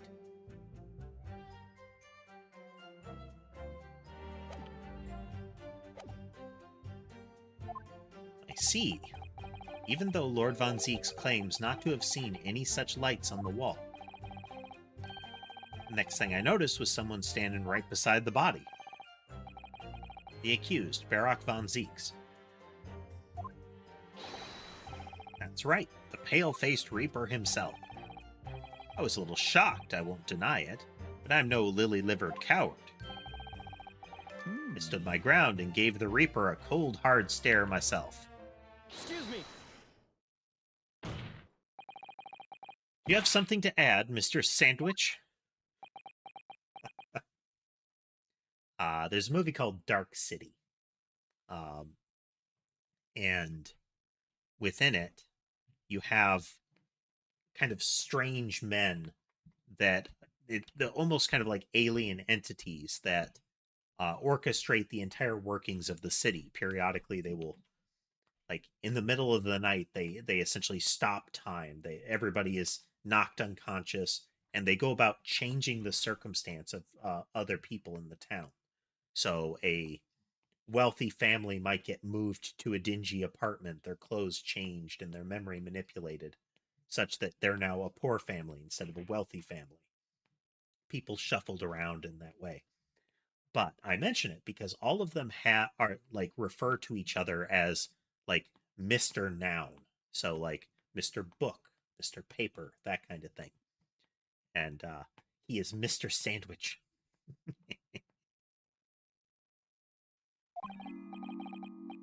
There's really nothing to me. Empty in the head I am, just 2 slices with no middle. Bread sandwich. So I don't know what you could want with me. I think that maybe you just remembered something. Having heard Mr. Gossip's last statement, I mean. What I think is, we're all nothings, really. We try to dress ourselves up as something else, but at the end of the day, we're just all street sellers. That's enough out of you, Sandwich. Keep your trap shut now. Unless you want us to make you into a real sandwich. When he saw the Reaper, he fell clean over on his backside. That's it? Oh, you rotten beggar. I told you to keep that a secret.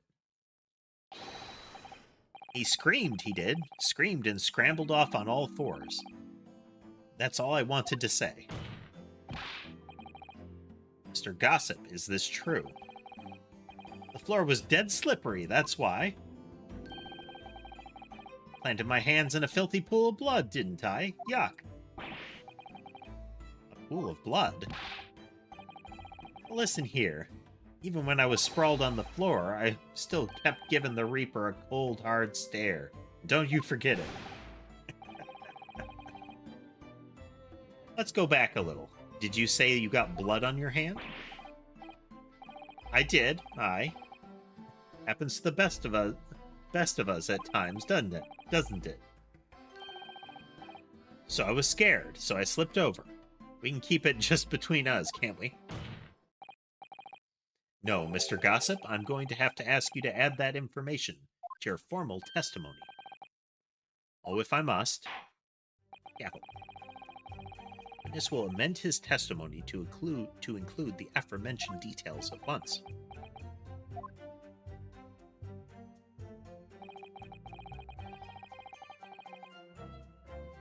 I quickly wiped it off on the floor. You wiped your hand on the floor. Well, who wants blood on his hand, huh? Horrible stuff. They might have thought I'd done it. No ta. I don't know what his accent is. It's not Lower East End Cockney. And you didn't think that that might be a problem? Does it really matter if I left a few grubby handprints on the floor? They'll get cleaned up in the end, won't they? Make such a fuss. That's the message from all of us. What's the matter, you? Sure, bet. Hey. Come here. He's crying. Hey.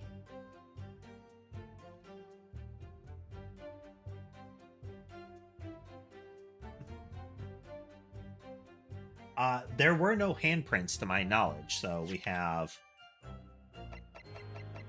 no indication in the map, but if we look at this, the pool of blood is right under the body with no indication of handprints near it. So if his hands landed in this,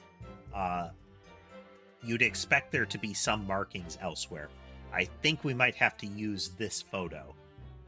But, hello, buddy. Hello.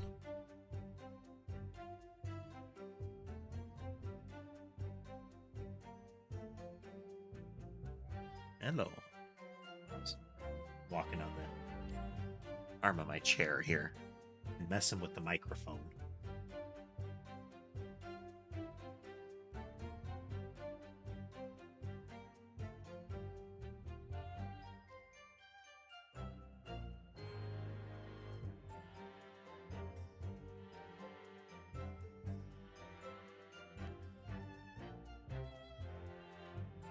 I don't know what he wanted initially, but he was walking around off to the side, crying. Kind of, if you were to go down the bottom edge of the camera where Ember is, that's towards a doorway and with a closed door. And he was crying along looking near it, so maybe he wanted to go through it. It's closed during streaming.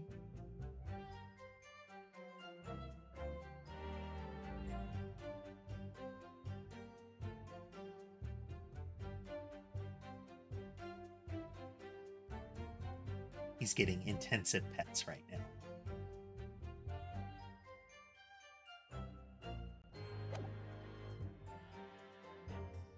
Long pause. We're not going to save it just yet.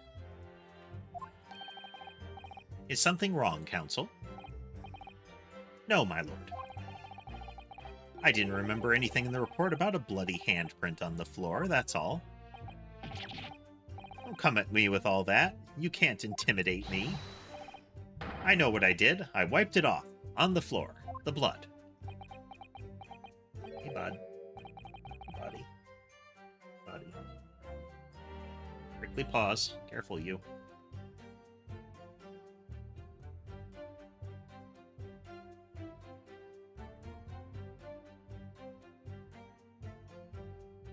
Luckily, he's lightweight enough that if he climbs up me, he's not as neat. It's not as necessary for him to sink claws in for traction. Weighed... It varied, but he weighed more than 15 pounds. And so when he decided to climb up me, he tended to need to deploy claws a little bit. Like, the weight would sink in, so he needed more traction. Shirts and skin alike suffered. Hey, bud. Hey, buddy.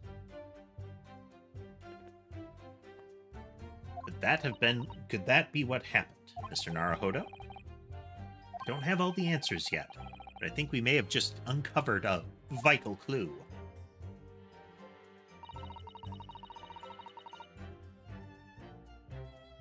So one possibility is that there was a handprint. Like, he saw something, fell into the blood, and left a handprint. But something about the scene changed afterwards. Hold it! So you didn't run into the room with your friends.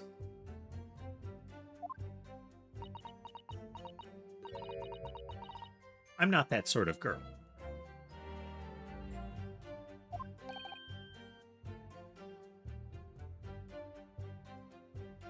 And he's on the back of my chair, or the head of my chair, and he is leaning over with forepaws on my shoulders, getting the back of his head scratched.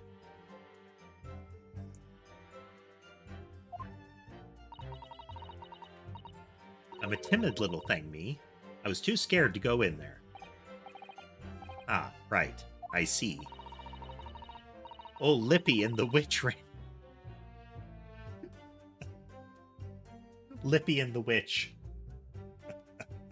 Sounds like one of those kind of radio talk shows, you know? The sort that uses a lot of sound effects and similar.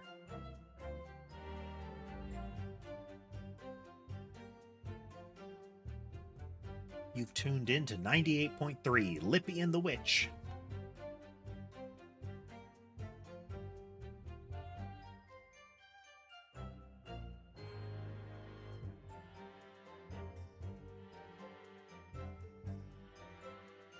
And then I heard a sort of old lady scream.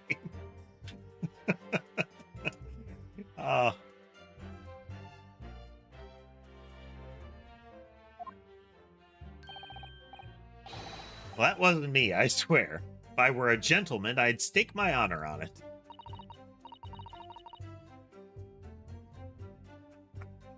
Yes. It's the kind of names that you'd expect after they say you're watching Lippy and the Witch. There'd be like some sort of soundboard that they'd hit for like an air horn sound or some sort of like bodily function sound, you know?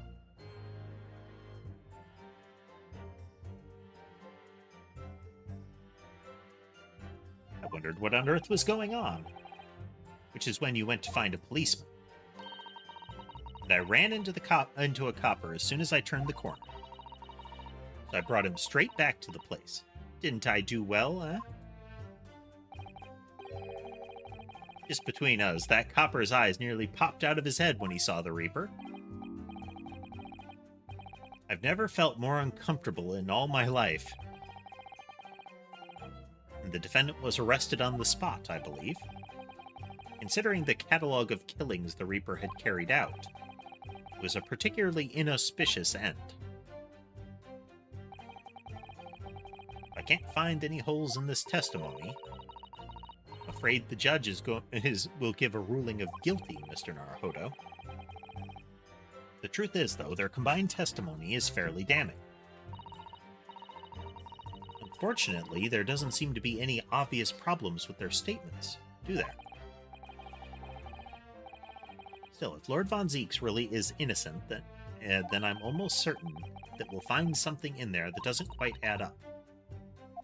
You don't think that one of these three could be the true culprit, do you? I don't know, but what I do know is that there's more to this case that has yet to be brought to light.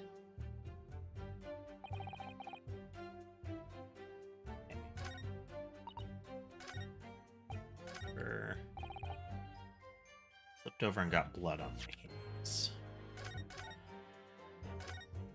So I don't know if this is one that we can actually contest with what we have, but we're going to try.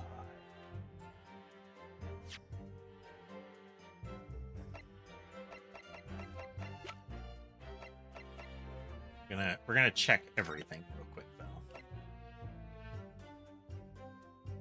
Chest resulted in instant death. Caliber of the gun used that standard issue for members of the judiciary. Yeah, okay.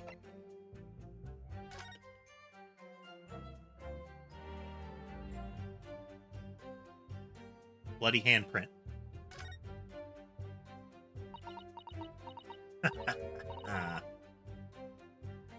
Oh, what's this? Mr. Naruhodo, look.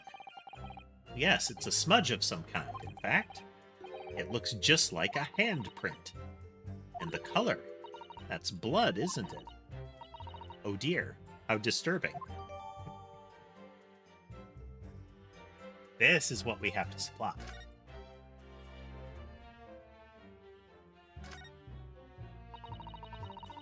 There are details of a whole raft of cases dating back years on here, aren't there?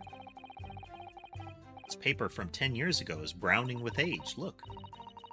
Out of interest, the most recent thing appears to be this newspaper cutting here. It's the same Red-Handed League advertisement that Mr. Sholmes had picked out. And you remember? There was a red hairpiece at the scene, too. Was Inspector Gregson an exponent of the Red-Headed League, then?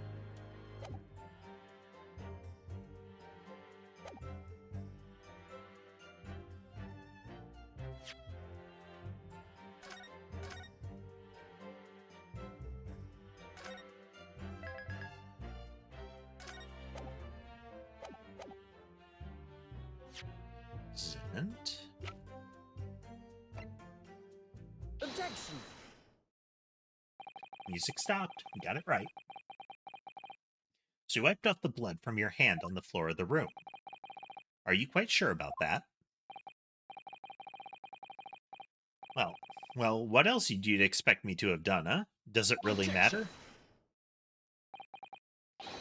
The police found no such handprint on the floor during their investigations. Thump. What exactly is the defense asserting? If they found no such handprint, then the guy's lying. Your witness is lying.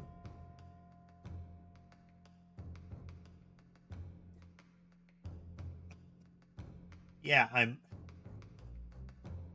I'm very unimpressed with how they're presenting Kazuma.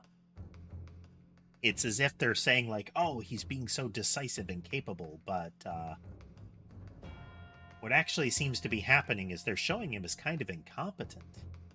If you listen, you'll find out, Prosecutor Asogi. Certainly, there was no bloody handprint found on the floor. What are you trying to say? There was a handprint in the blood left very clearly. There was a handprint in blood left very clearly at the scene. On the back of this notice board. Kind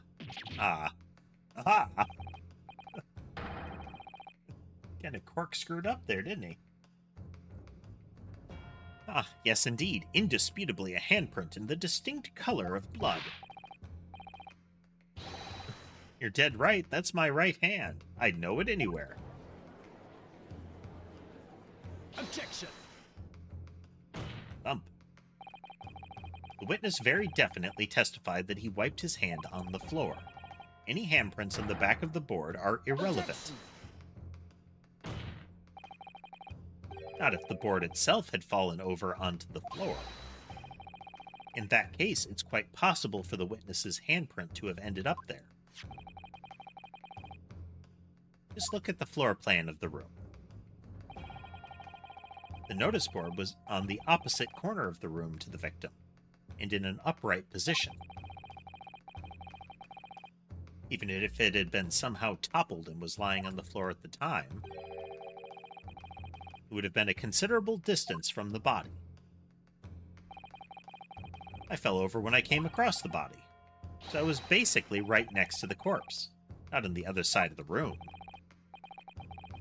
In other words, the defense's assertion is contradictory.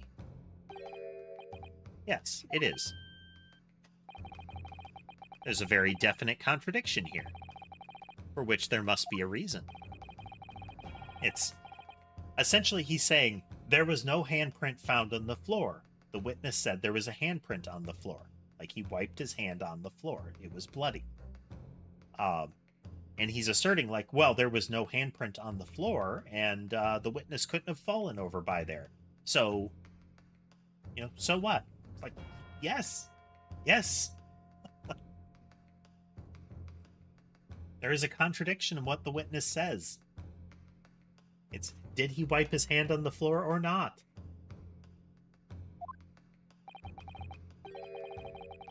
He asserts he did. That is inconsistent with the evidence. I assume you have a hypothesis regarding this apparent discrepancy between the witness's account and the handprint found at the scene? I have, my lord. This discrepancy between the witness's account and the location of the handprint is explained by... The board moved. The real contradiction here is the handprint itself, not where it was found. As the court can see, it's upside down. Gracious, so it is. If the witness had put his hand on the board, then the fingers should be pointing upward. I don't get that. What does that tell us? Sky. It tells one simple fact. When this handprint was made, the board must have been lying on the floor as previously suggested, which means that after the incident, it must have been moved. Okay, yeah. That's his right handprint.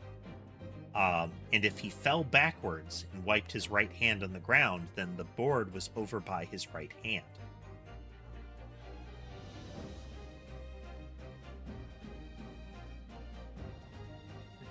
Kitty parade.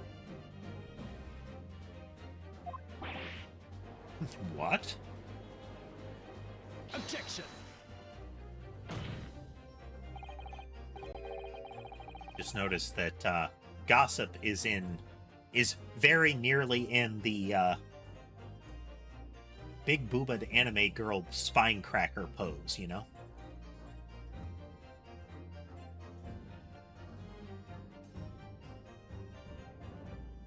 Rear out and cocked backwards and up, with chest bent out.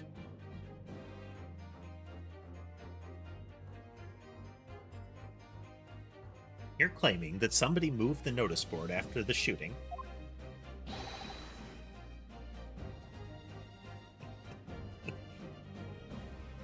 I mean,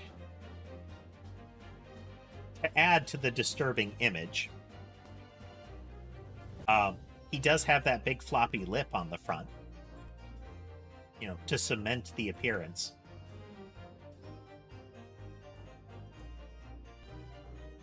Then tell the court who. I don't know that yet, but the point is, when you consider all the testimony we've heard so far, we can now be very clear on one point, and that would be the position of the notice board at the time of the incident, my lord. Capital. So, counsel, I must ask you to clarify your assertion for the court. Time of the incident, where do you maintain the notice board was situated? I think it's over by the body, but...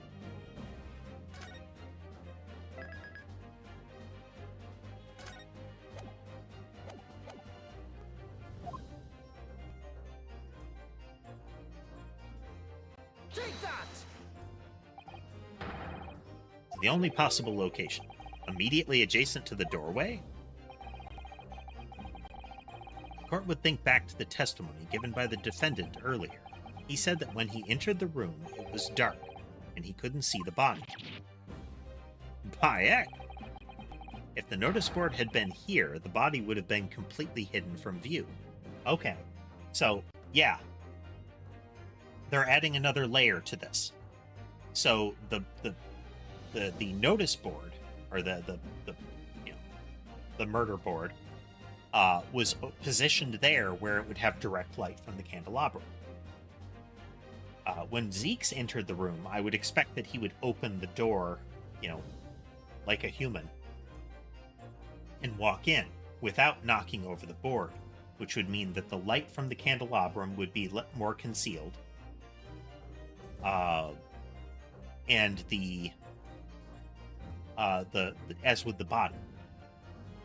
Oh, definitely. The more complex case. My concern right now is that the prosecution's case, the way the prosecution is presenting their case is like tutorial trial presentation. Like, this is the kind of case presentation I would expect out of the, Winston Payne / Ouchie trials, where they're training you for very obvious, like pointing out various obvious contradictions, because everything he's saying is conjecture, like heavy conjecture, and they are glossing over very apparent weaknesses in the witnesses' statements and saying, what does that matter? Like, it matters entirely. This is a flaw in their testimony.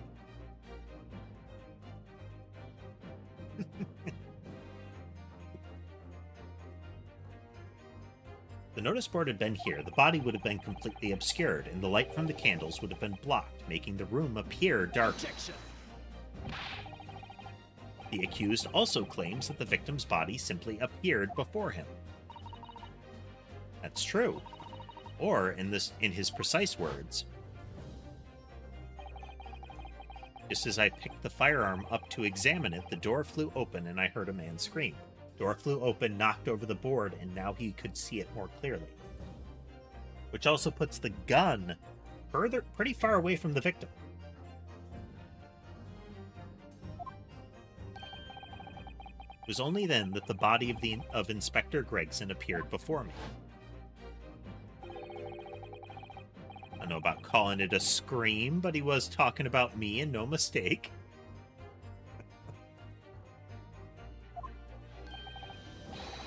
As it was me that kicked the door open. He's trying desperately to look cool. Like, there's a pose there, but like his entire art design, and the physical appearance, the big lumpy lip, the dirt on his cheeks, the little bean nose,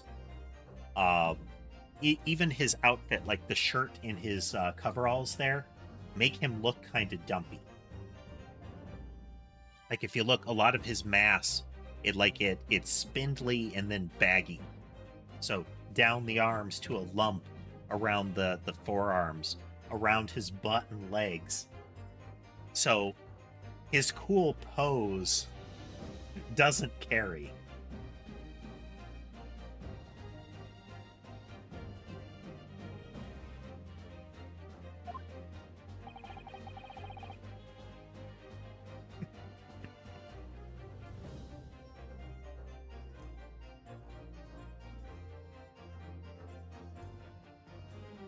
He is. As far as witnesses go, I don't think we've encountered a witness in Great Ace Attorney Chronicles that has not been fun in some way. Like, even from the very beginning, the military officer with the kid on his back, even the very threatening old man looking for his missing coin, you know?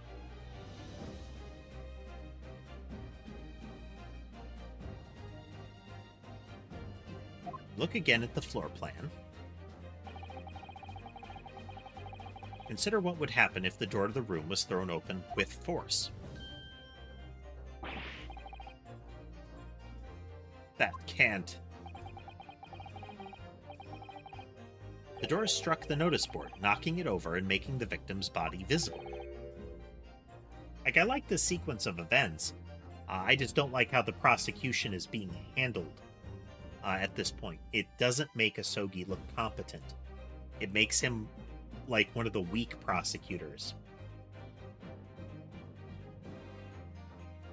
It's if he's going to be the late addition, like if he's going to be the prosecutor that joins this late in the game, they should make him terrifying.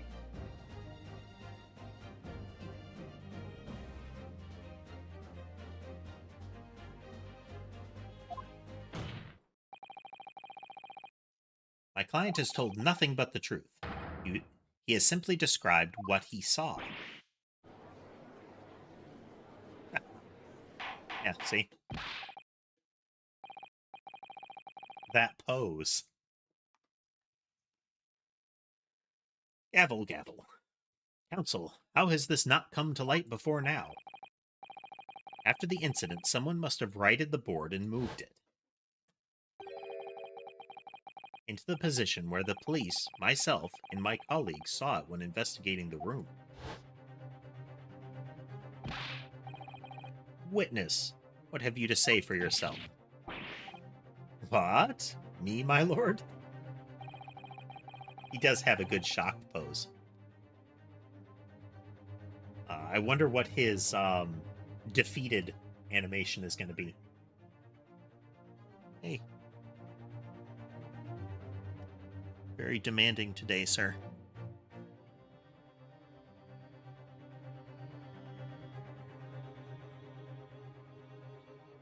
You and your fellows were there at the scene before anybody else. It goes without saying that you must know something about the position of the notice board. Gavel. The witnesses in the stand will testify again. You will each explain exactly what you did upon arriving at the scene of the crime. Stop looking over your glasses at me. I get the message.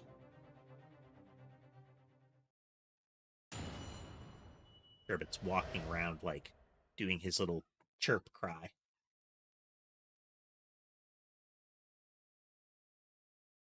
It's a very sad sound.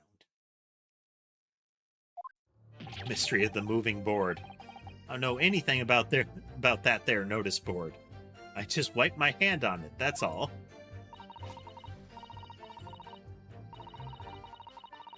Oh, yeah. Yeah. That's a person that lights fires for fun.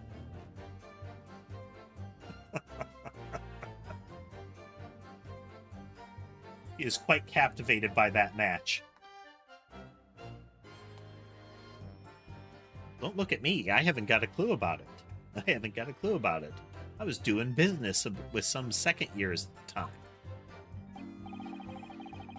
Don't know anything about anything. I'm just a bystander, me. Just a sign at the crossroads of life. Was the Reaper, I bet. He had a face that screams, bored.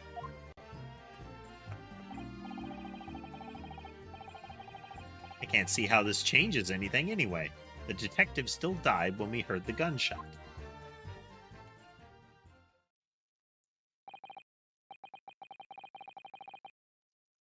So none of you can elaborate further. Shaken by the crime they witnessed, and with only the light of a few candles and an oil lamp by which to see, we can't expect these witnesses to be able to give a more precise account of what happened. That's right, yeah. It don't play to expect too much. It's man's endless quest for knowledge that's destroying the world. That's what I think. Do you? Really?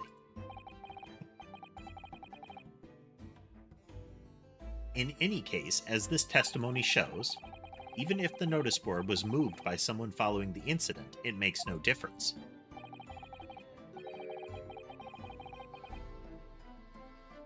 When the gunshot rang out, the accused was the only person at the scene. In short, the only person who could possibly have committed the crime is Barock von Zeeks. None of this wrangling over the board changes that simple fact. This is a good statement. Like, emphasizing that he was the one there. There was a gunshot. That kind of thing. That's the thrust of it. That is the entire thrust of it. They have the witnesses saw him go in, saw Gregson, then him go in. They heard the gunshot. They went there. They saw him with the gun, and they saw Gregson dead. They heard a gunshot. That's the case. And him implying, like, if he's the Reaper, then Gregson being there in this room full of investigations or notes about the Reaper could be considered a motive for him to be killed. Like, that's the solid case, but some of the extra stuff that they're sprinkling on is not solid. Like, oh, the candelabra was lighting the room. That was entirely speculation.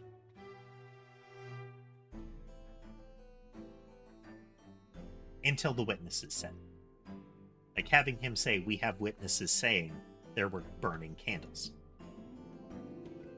Quite so, quite so. Does the defense still wish to cross-examine the witnesses despite the circumstances? Most certainly, my lord. I would like the game to continue. Thank you. Like, no, we give up. We're done. Hang this man.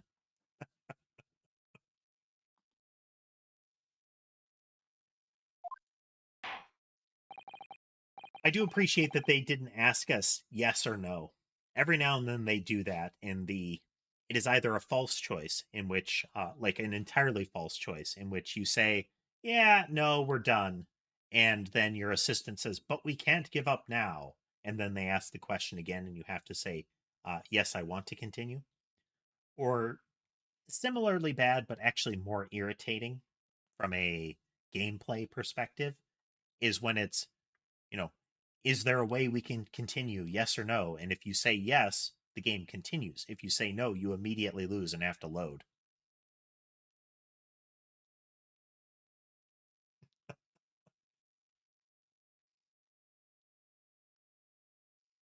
mean, nothing about the case has really changed yet, but their testimony has wildly changed. But he did say that that even though this has changed, the guy must still be guilty, and I think I believe him now.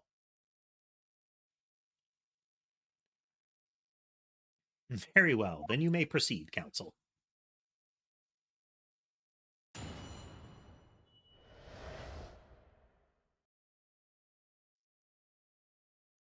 Still, this pose right here is just wrong.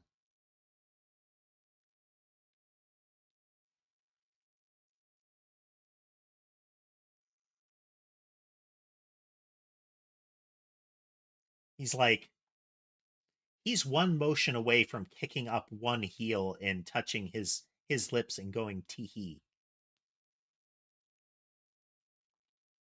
Like, everything about the pose is prepped to do that. And I've now put that image in your mind. And it will never leave.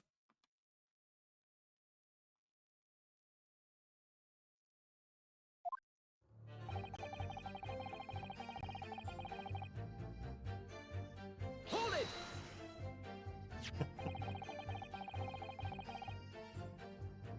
So you admit that it was the board you wiped your bloody hand on. Admit it. What's to admit? It's there plain as day for all to see, a smashing print of my right hand.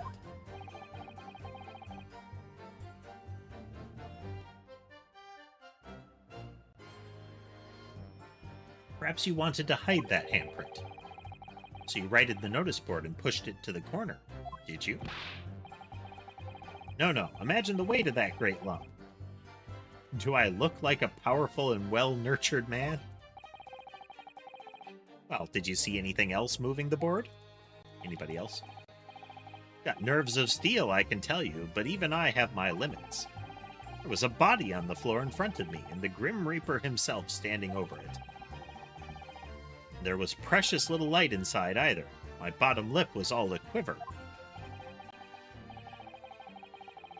That lip is not ever a quiver. That lip is at best a jiggle.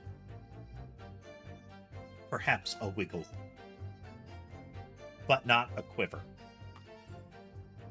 I don't think it would be able to sustain even a light vibration without it starting to oscillate wildly.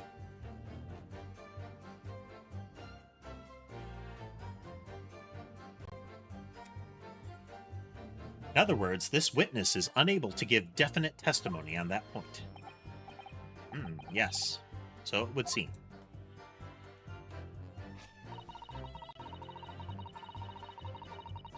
Hold it! When you say you were doing business with them, you mean you were selling them fireworks? Yeah, what else? There's the Priory School just round the corner, see? Those cheeky little so-and-sos have got a plan to blow their school to kingdom come. Ah. So I've been telling on them, letting their teachers know what they're up to. Oh, you have? Oh, this is a scam.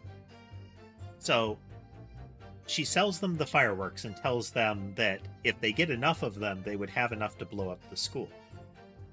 So they start coming in to buy them and stockpiling. She then informs the teachers that they're seeking to stockpile fireworks in order to damage the school. So the teachers confiscate the fireworks, which means they need more fireworks to stockpile in order to blow up the school.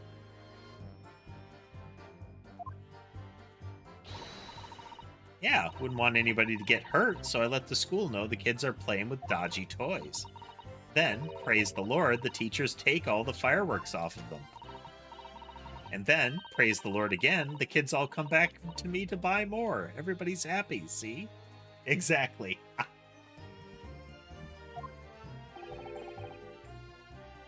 What a racket. Of course, and sometimes the teachers give me a little bonus to thank me for letting them know. It's a busy old life selling explosives. Oh, I love that. Oh, keeps you busy. Keeps you busy selling explosives. It's a very active profession. You get out there, push the merchandise, get the word of mouth rolling around, run really fast when your products go off prematurely. You'll certainly stay fit in the explosives business.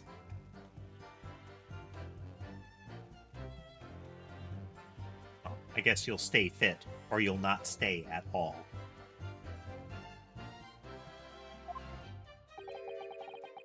Venus is a guileful goddess indeed.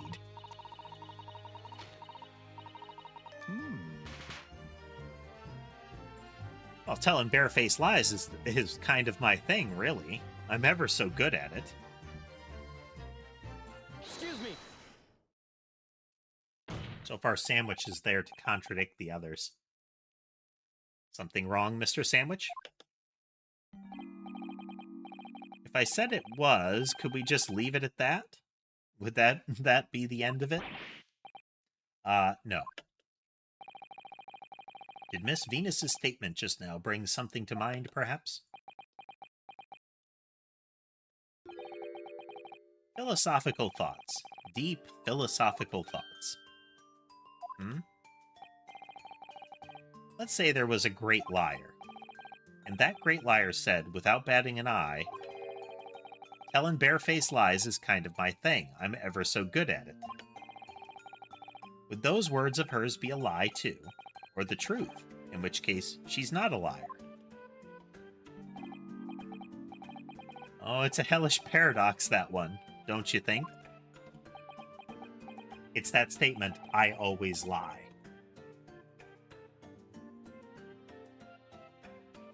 I'm not entirely sure, to be honest. But it seems to me you're suggesting Miss Venus has been lying, are you?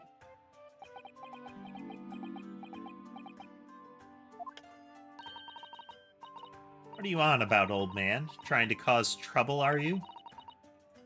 Keep on like that.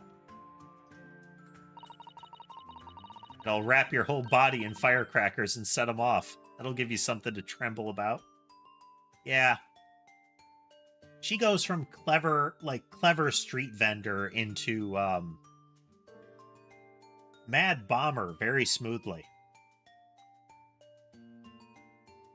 I do like this little dance.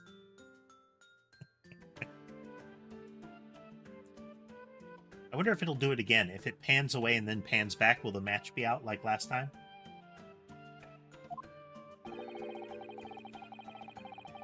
You have a startlingly disturbing mind behind that sweet and innocent face, young lady. So Miss Venus has lied in her testimony. Is that what you're saying, Mr. Sandwich? Well, if it means I'll be burning in hellfire for the rest of my days, so be it. Yes, that's what I'm saying. Can you elaborate, please, sir?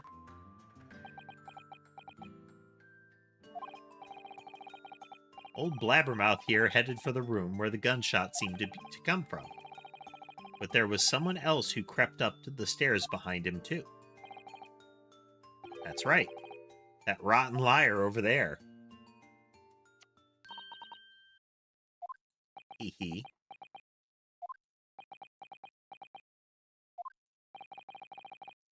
You mean to say that you did in fact betake yourself to the scene of the crime after all?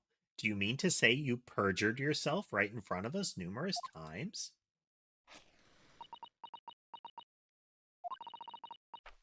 What did I tell you, huh? I said I was good at telling barefaced lies, didn't I? Now, let's see if we follow suit. Oh, one moment.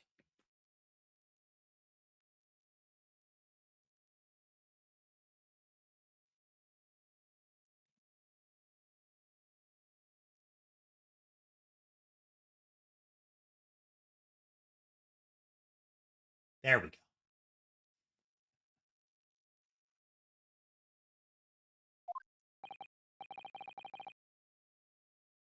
Yes, you mentioned it. Well, that revelation rocked the whole courtroom, didn't it?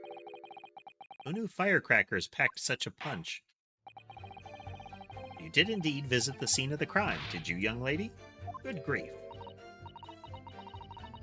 Now you come to mention it. Again, this is... The witness lied in such a way that it benefited the prosecution. That's fine. Even if she's caught, what they're going to do is they're going to give her a chance to change her testimony. As opposed to, you lied in front of the court. In fact, you seem proud that you were able to lie in front of the court, right in front of the judge. Like, oh, we'll give you another try, and this time we'll trust you. I suppose, perhaps, I do clearly remember climbing the stairs to the room. Yeah. Either you clearly remember it or you don't. I shall consider it a fitting punishment for this perjurous act later. For the time being, you will immediately amend your testimony to reflect the truth. Yeah. And it's definitely going to be the truth, right? Oh yes, my lord, of course.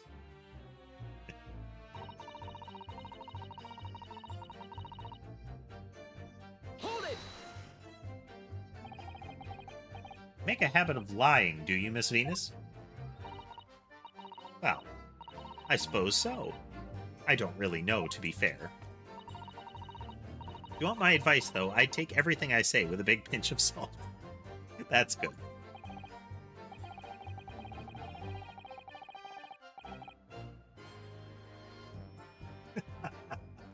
I look forward to seeing it, Google.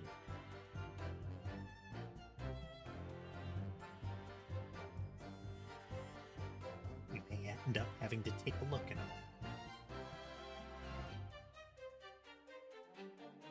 But you did, in fact, go to the room where the victim was killed on the day in question, didn't you?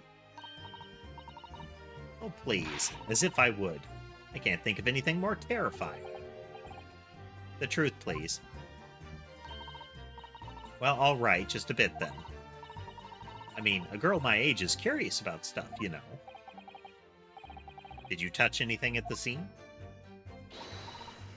Oh, please, as if I would. I mean, there was a dead body on the floor. The truth, please.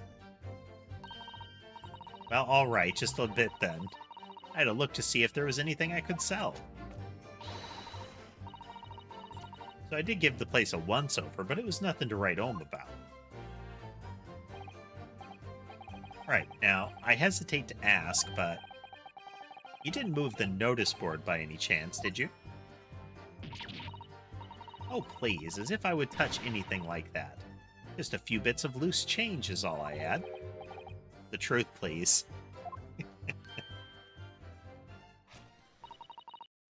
Oh, all right, then. I thought there might be something worth having underneath it. So I blasted the flippin' thing. Sorry, flipped the blasted thing. You're telling us that you did move that board? I think that did slip out, didn't it? What? You daft barnbot. I don't believe it. The girl doesn't think. So, did you find anything then? Something that you might have taken, perhaps, to sell? Oh, please, I should be so lucky. The truth now. Might have found this old pocket watch under the notice board, I suppose. But a bit of junk like this can't be worth... So it was you, was it? You're the one what took it. Gina? Young lady, may I remind you where you are? That watch there, was a present to Inspector Gregson from the yard for a big case he solved 10 years ago. The professor case, no doubt. The boss used to wind it up every evening without fail, when he was waiting for his grub to come at the pub. I see. I swiped it off him once, and blimey, was he upset. He gave me a right earful. Said he hadn't missed a day in the last 10 years polishing it and winding it. It meant the world to him, that watch did. Possibly not the best thing to go diving for, then.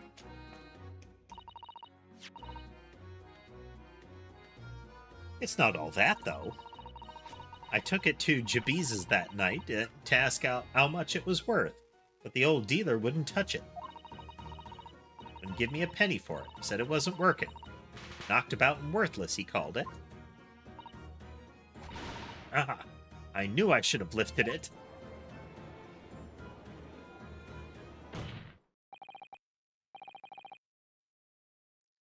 That watch must be submitted as evidence at once. Oh, please, just so long as you promise to give it back when we're done. Not a chance. I'll wipe it from you if you try to get your grubby mitts on it again. It's enough. Hand the watch to the bailiff forthwith. Now, children, watch your manners. Good Lord. The glass appears to be broken. More than likely, it shattered when the inspector was shot. Doesn't tick anymore, either.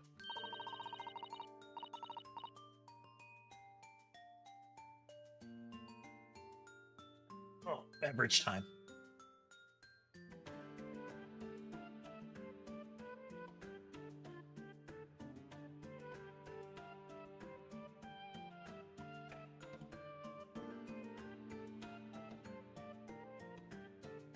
And Sherbet is worse than Sky about closed doors. Sky is deathly interested in doors that are closed if you're about to go through them. He wants to go with you and look around. Sherbet seems to be offended by the fact that that door is closed and keeps crying at me about it.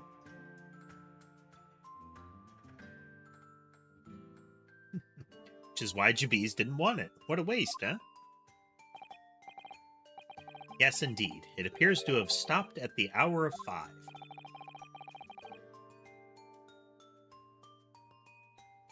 Exactly when the gunshot was heard, then. Which supports the prosecution's claim, of course.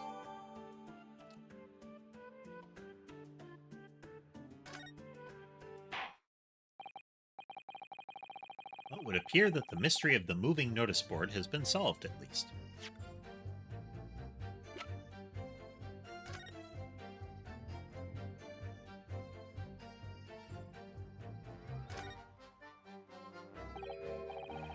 Ah, there's a tiny little keyhole here. Can you see?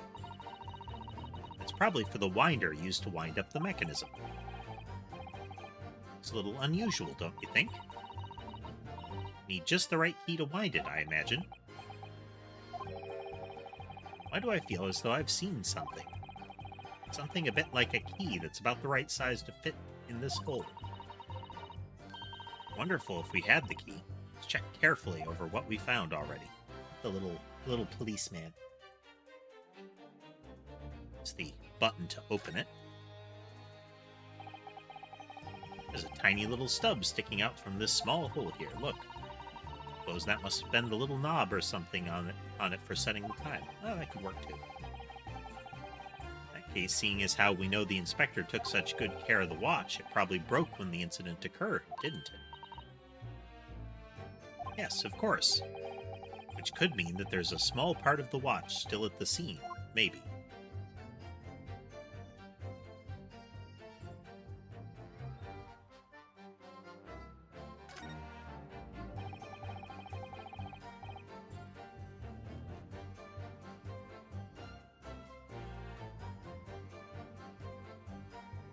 Glass over the face really is badly cracked. Look. What a shame when the inspector clearly looked after it so carefully. I imagine Mr. Sholmes could repair it, don't you? Yes, I should think so. He's very adept at things like this. Useful man to have around, in fact. But kindly remember that he's a great detective, Mr. Naruhodo, not an odd job man. I mean, he seems to be an odd job man about once a week. Or at least once a month when the rent comes due.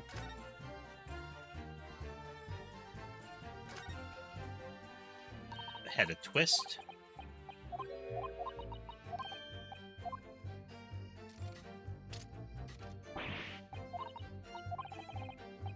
It's a key, tiny. Definitely for the watch. Susato, do you think perhaps this key could be the key for Inspector Gregson's watch? It could be. Let's try it at once.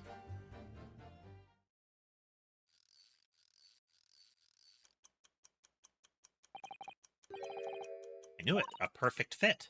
And look. The Inspector's watch has started going again. Okay, so, Gregson always winds the watch. He's really careful about maintaining it. Every night, when he's waiting for dinner at the pub. The watch has stopped at 5. So one possibility is that it wasn't wound the last evening. And could have stopped right then.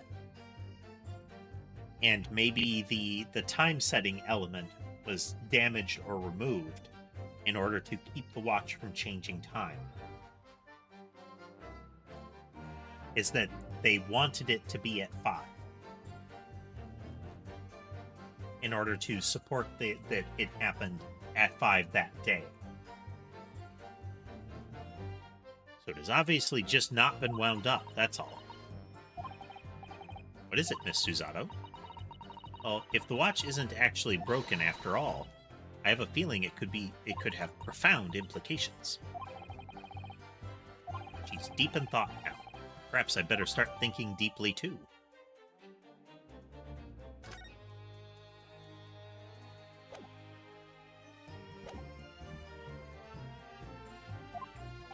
The mystery of the moving board has been solved at least, and as predicted, it had very little bearing on the case.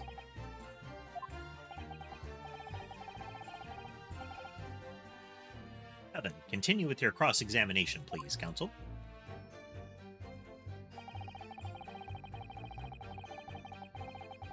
Hold it! But You did go see what had happened in the room, didn't you? Fresno Street is my whole world. It's all I know, and I know all of it. I have to make it my business to know if I want to hold my sign up high. So you did go to see what had happened. It's not the destination that's important, it's how you get there, isn't it? Did you notice the notice board in the room? If you think about it, we're both the same species, aren't we? Both different members of the sign family.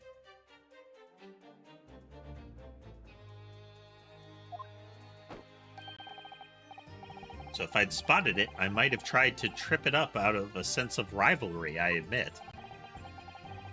Someone really needs to tell you that you're Homo sapiens, not Homo siniens. Does that mean that you didn't notice the board? I can only repeat what I said before. I don't know anything about anything. I'm just a bystander, me. Just a sign at the crossroads of life. In which case, just who was responsible for moving the notice board? Hold it! Given the fact that all of them are still commenting on how the board was moved, maybe they're commenting on who knocked it over now.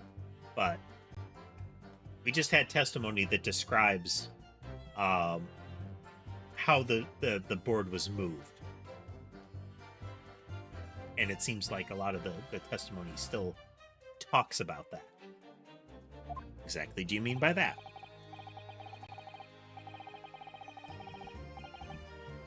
Come on, don't tell us you've not noticed. He looks like he hates everything in the world, that fella. But not notice boards. They're the one thing he likes. You can see it in his eyes. That's a predilection I've never heard of. Like, there's a lot of them out there, and they're quite varied. But, notice boards is not one that I've heard of.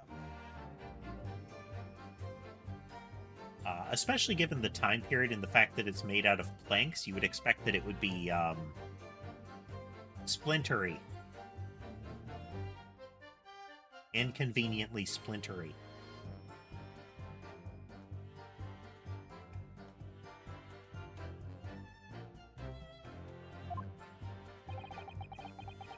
Can't say I've ever noticed.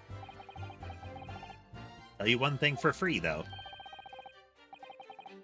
I never took my eyes off that man on the floor, or off the Reaper. Not for a second.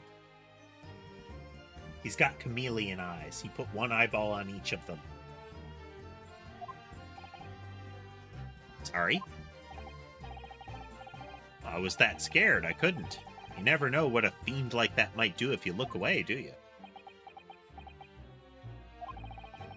If you didn't take your eyes off the defendant, you should be able to confirm categorically whether or not he was the one who moved the notice board.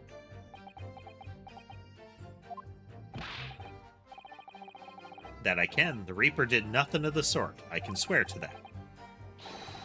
I couldn't have missed it if he'd heaved that thing upright again and dragged it into the corner. Right. Glad we've cleared that up.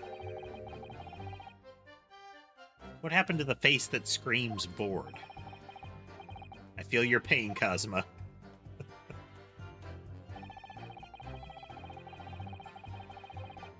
Hold it!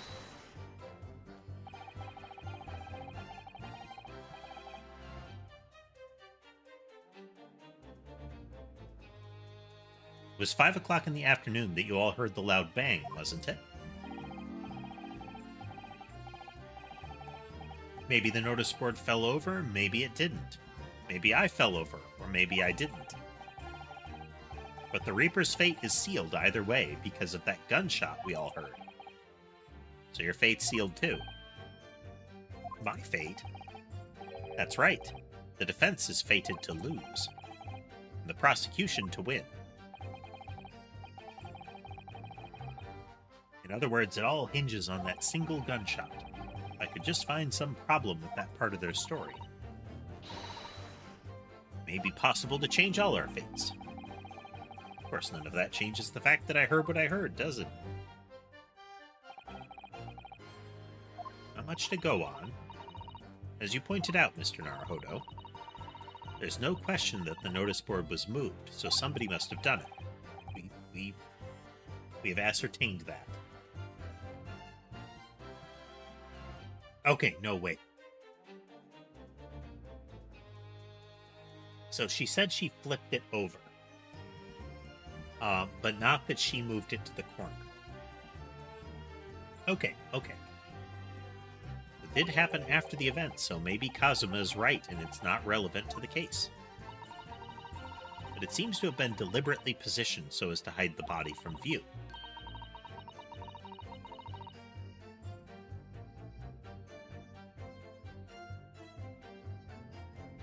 So I feel sure there's some deeper significance to all this. Yeah, I know what you mean. I've no doubt that there are more clues to be uncovered. You're on the right track, I can feel it, so follow your instincts. Alright then.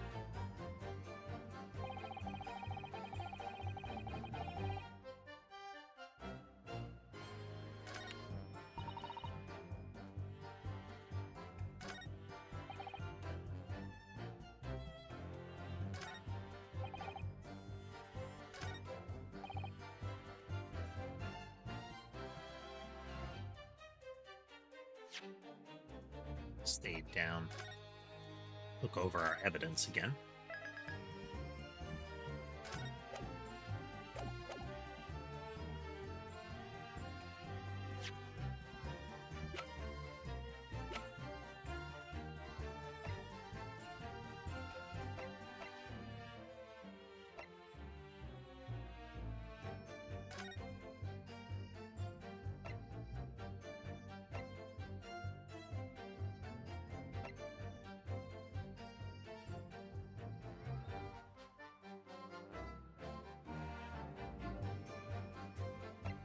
I mean, this is an aspect is we don't know that he died then.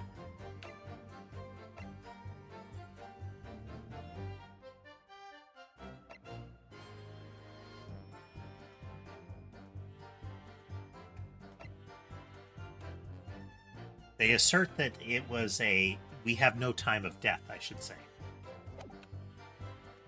So that's one possibility.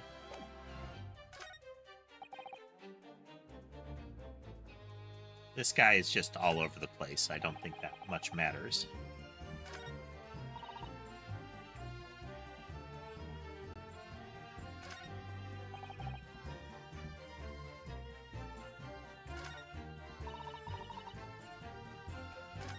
I think it might be this one, though.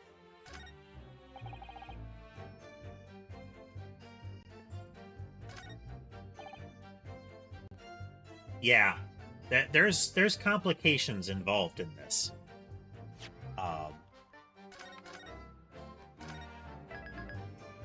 Because I do feel like the wig is a misdirect.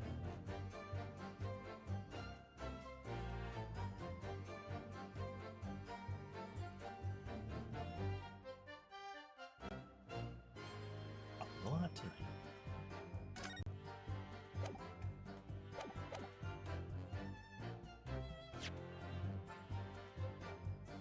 We present the autopsy report here. Objection! Nope.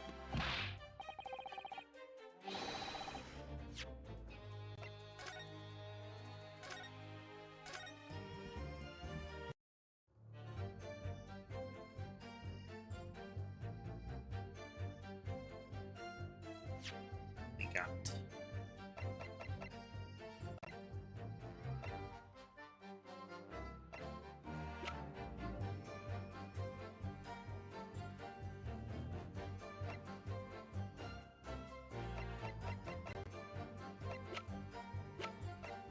I don't think we have a huge basis for using this just now.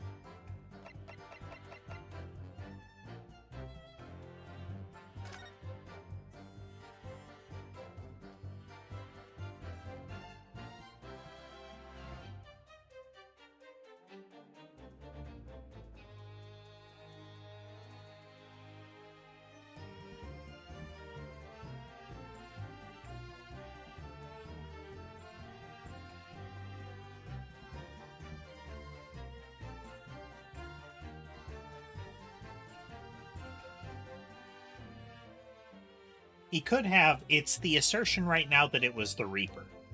Like, they're saying that they saw Von Zeeks in there. And Von Zeeks asserts that he was there when they saw it.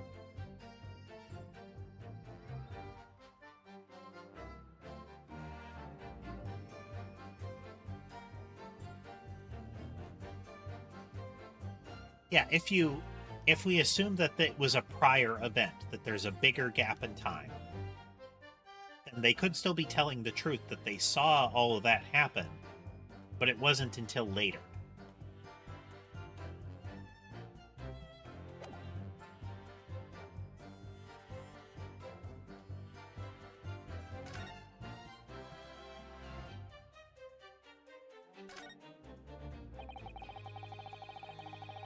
Revolver, the standard issue.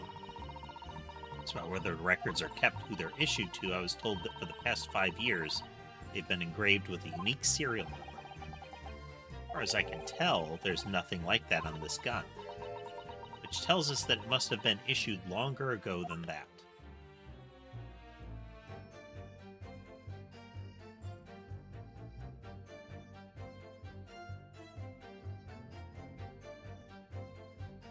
Interesting style of revolver. If you look, the mechanism is such that the whole barrel folds down instead.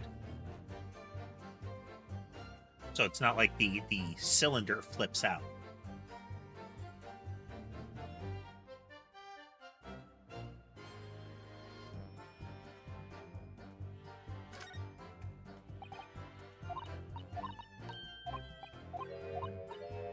Apparently not. Just a handy keychain slash little charm bangle, you know? It's like a cell phone strap.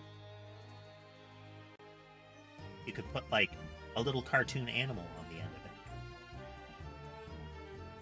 Gives your implement of death a personal touch. Maybe some stickers on the handle. Perhaps bedazzle it a bit, you know, get some rhinestones going.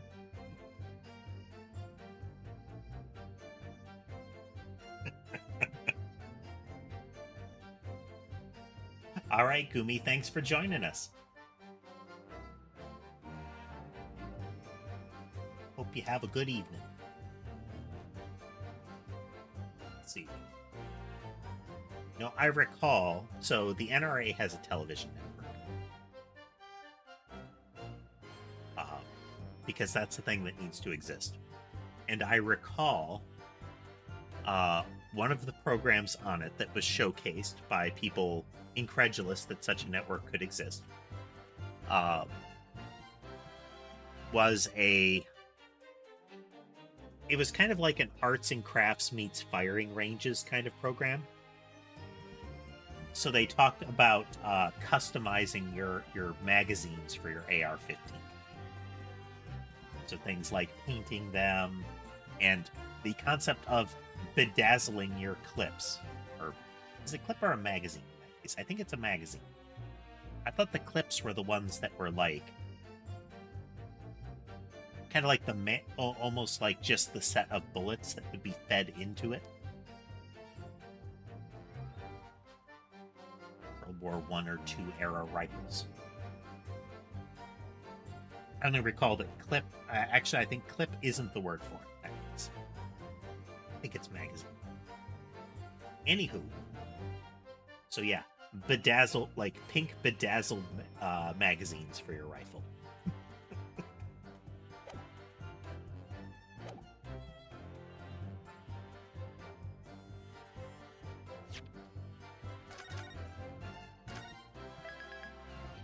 How about the fireworks? I feel like we're making a leap to present the fireworks right now, though. Objection! Yeah.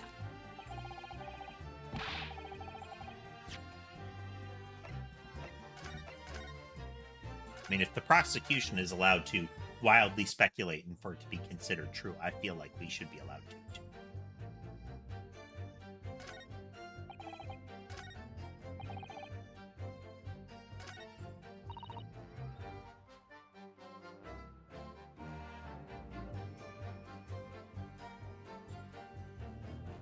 So this is, well, let's check our evidence again. What's it say about the watch?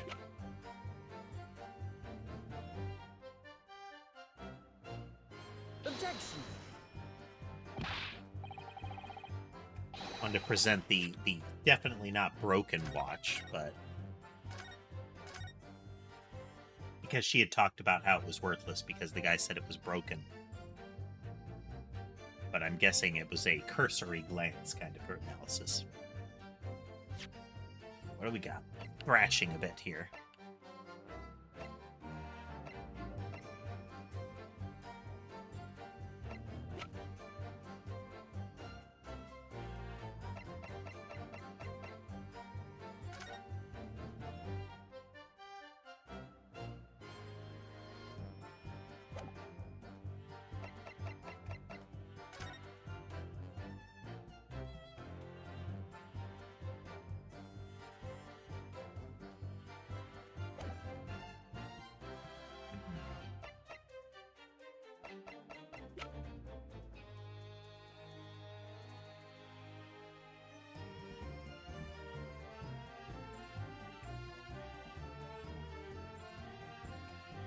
Objection. All right. I just threw this in here because it was the piece of evidence that resulted from her testimony and then required further manipulation. So I'm guessing, like, I guessed that it might be relevant here. But I feel like, again, we're reaching because they all asserted that it was about 5. Like, they just made that claim.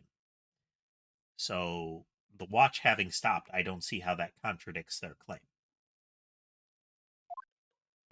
That's not necessarily true. Oh. At the scene, we found this key to the winder of the inspector's pocket watch. A key?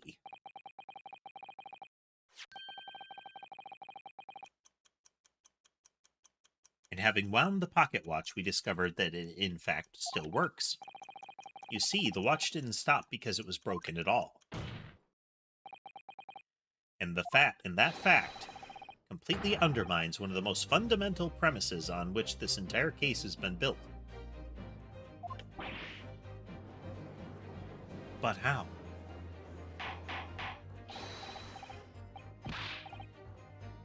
Gavel, gavel, gavel. But counsel, the watch was stopped at exactly 5 o'clock. Yeah, which is just when we heard that gunshot. It is exactly the hour. The time that was showing on the watch tells us nothing other than when it wound down. Yeah, it was... The witnesses all say it was 5, but I don't think the witnesses ever asserted that they knew it was 5 because of the watch they found. So, what does this change? It's merely a coincidence that it happened to be at 5 o'clock. Even if that's true, the 3 witnesses here all heard the gunshot at 5 o'clock. Okay, come on. So that's obviously when this crime was committed. No, that doesn't hold. Why not? Recall what Inspector Lestrade said only moments ago. Boss used to wind it every evening without fail when he was waiting for his grub to come at the pub. Said he hadn't missed a day in the last 10 years polishing it and winding it. It meant the world to him, that watch did. The victim was in the habit of winding his watch once a day, in the evening. We can reasonably assume, therefore, that he wound the timepiece on the evening before he died as well. Yes, that would be entirely reasonable. But if that's the case, you wouldn't expect the watch to have completely wound down by 5 o'clock the following day. I mean, I guess, but I wouldn't expect people in the era when this game was published to have a strong knowledge of the duration of a wound mechanical timepiece. Like, arbitrary wound mechanical timepiece.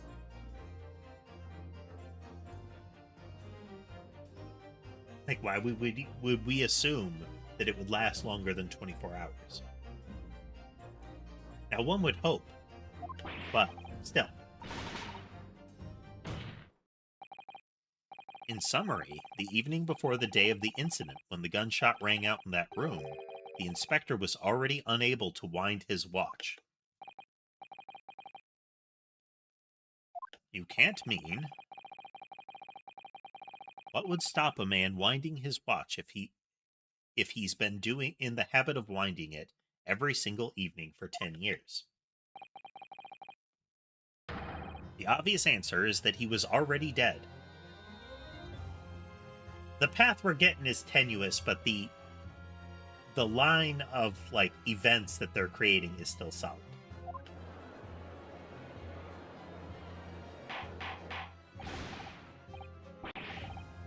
Yeah, that lines up with our theory so far, Tass.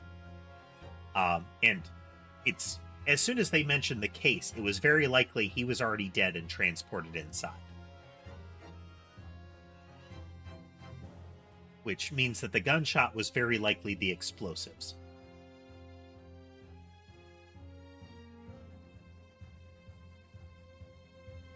Counsel, that is a most extraordinary claim. Extraordinary isn't the word, it's absurd. You claim he was already dead the night before. Point. You really think that Scotland Yard's coroner would have overlooked something like that? Well, on that subject, there is something rather surprising. There's actually an omission in the coroner's report. There's no time of death listed. This is why I think that the coroner's report should have been applicable. As he said, he was dead when the gunshot rang out. He was killed. Well, we don't know that.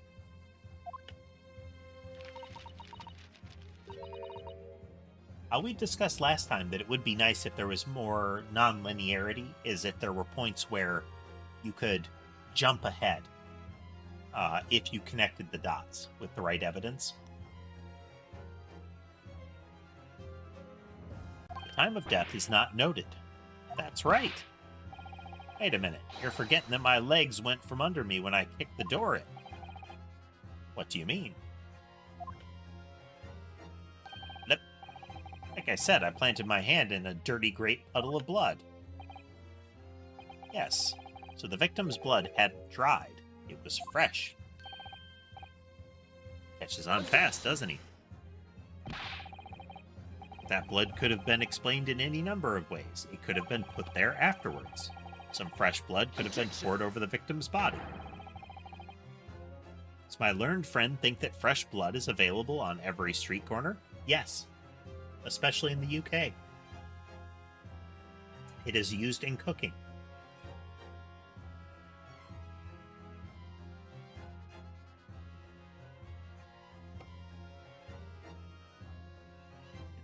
He didn't say human blood. And they're not yet at the technological period where it would be able to examine it and know for sure one way or the other. They could have juiced a chicken fresh at the scene of the crime.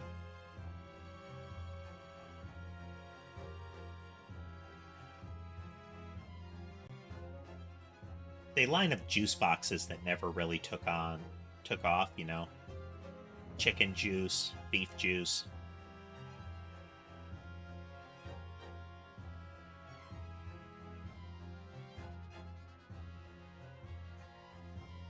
People were having difficulty figuring out where to punch in the straw.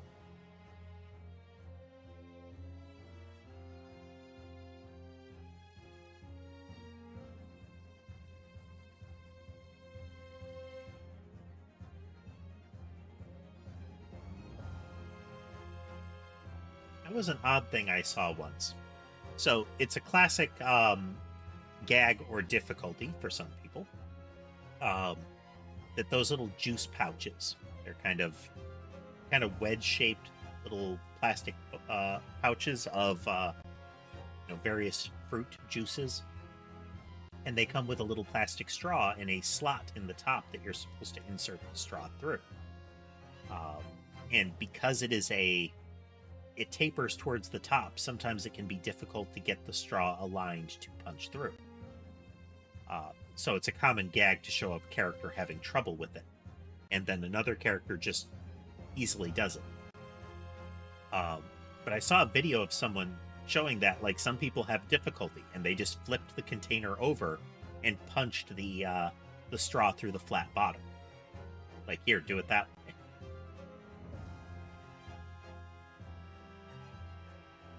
I thought that was neat.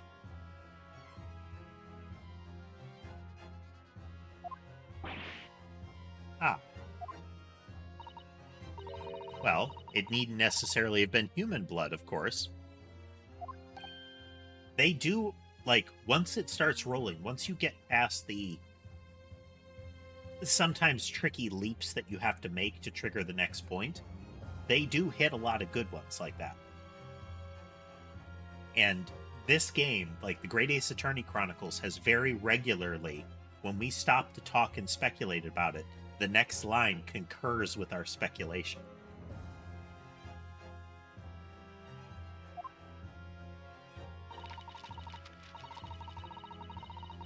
I've been told previously that Scotland Yard has no way to identify blood as human. The problem is currently being researched. At present, you are correct. It is beyond our abilities. So then, a chicken's blood could have been... Even they said chicken. So then, a chicken's blood could have been used, for example. It's certainly a possibility that it wasn't the inspector's blood at all. Objection! But the gunshot was heard at 5 o'clock that afternoon. That's beyond question. Is it, though? What?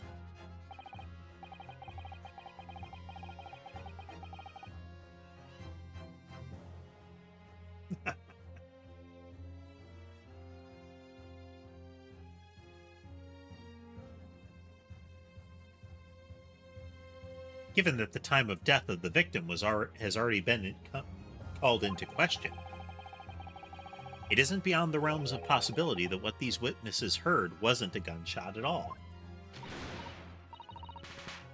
Oh, please, what are you trying to say?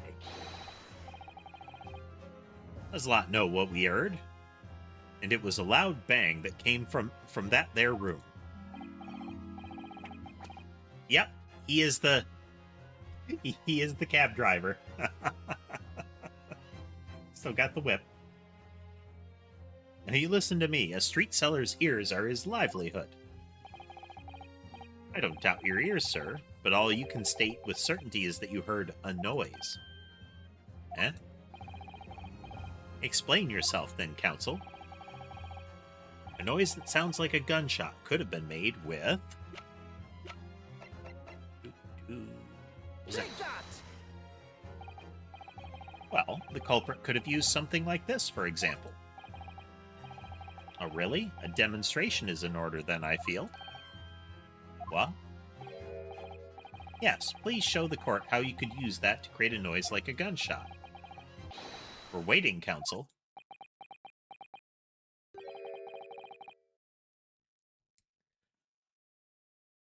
I feel like they just want to see what the person is offering. Like, they just wanted to hear the gossip, or they wanted to hear some fireworks.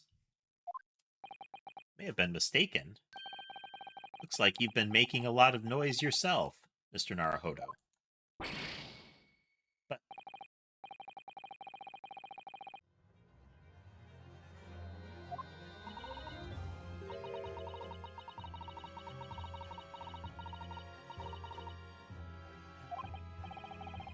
Hey.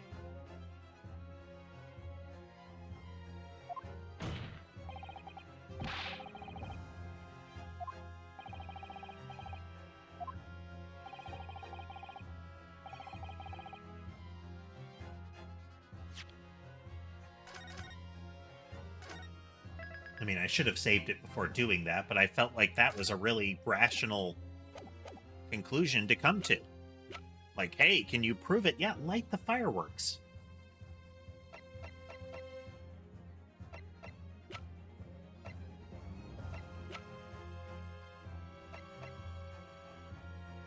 that! Well, the culprit could have used something like this, for example. Really? Ah.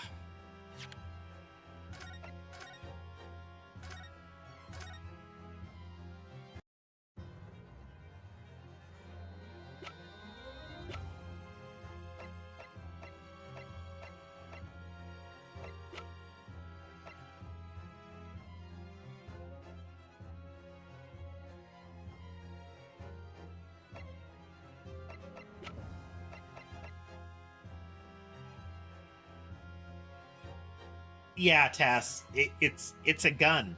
You can make a sound like a gunshot using a gun.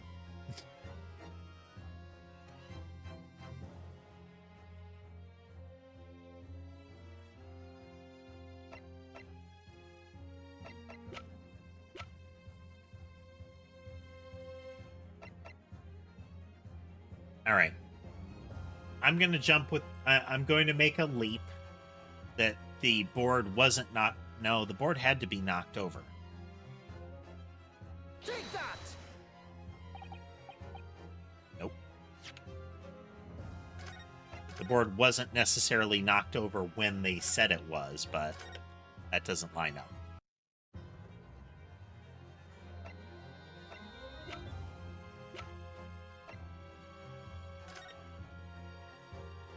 Oh. Is it going to make us examine it to light it and tell us what the noise was?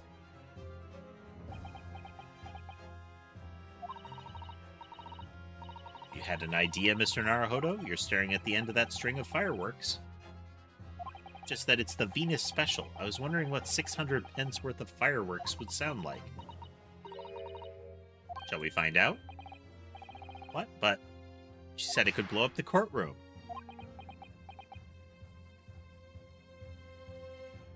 Okay, calling BS on this. Alright, that was a fairly sizable bang.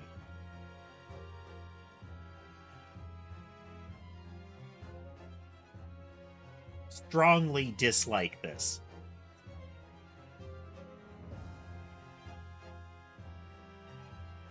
Primarily in the, well, show us how it could work. Yeah, sure, I'll light it. My ears are still ringing. Sounded almost exactly like...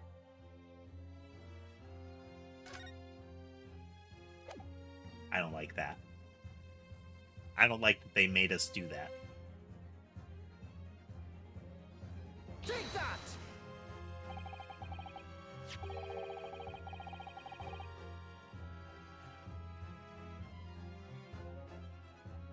Yeah, and I'm presenting the exact same evidence again without having needed to do that. We know that fireworks go bang. That should be a logical leap that I don't need to make. I don't need to prove. Like this, the culprit could have set off one of these to fake a gunshot. Good gracious, the very fireworks that are sold by the witness? Now, hold on a minute. Are you saying I did it? My pretty little firecrackers only make a little pop anyway, see? Not 100 of them together, the Venus Special that you sell for 600 pennies sounds like this.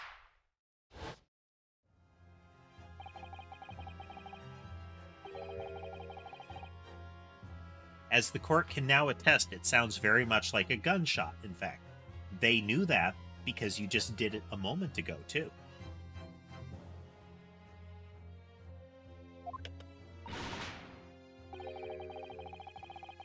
Just notice her I am shocked by you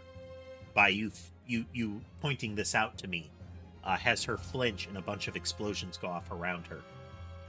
You're trying to suggest that somebody set one of those fireworks off at the scene? I'm suggesting that somebody knew the defendant was in the room at 5 that day and sought to implicate him by creating a sound like a gunshot. For these peddlers at Fresno Street to hear. Was it in one of the candles?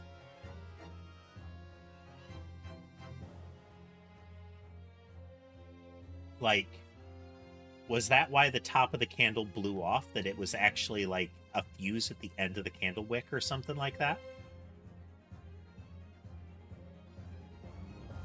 The rest of them burned down because it was left lit. But when the explosion went off, it blew the top of the candle off and cut the wick.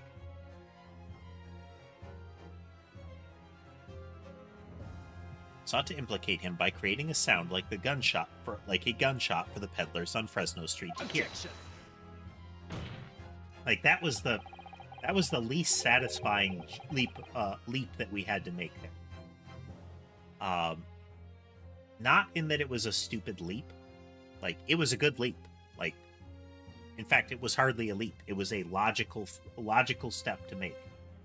And we've been thinking that. But to require me to set off the firework in the courtroom by looking at it and saying, I wonder what it sounds like, before we can present it and say, this is a possibility, is what was painful. Yeah, the mechanics required to take that step were not good.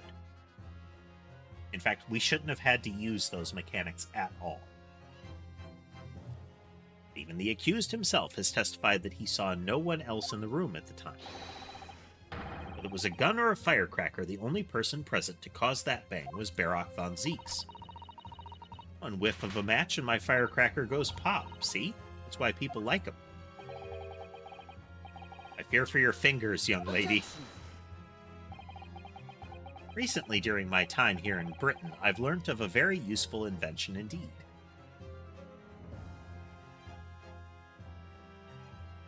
Yeah. I mean, you should.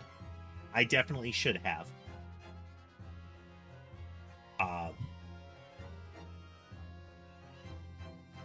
But it still did not feel necessary, you know?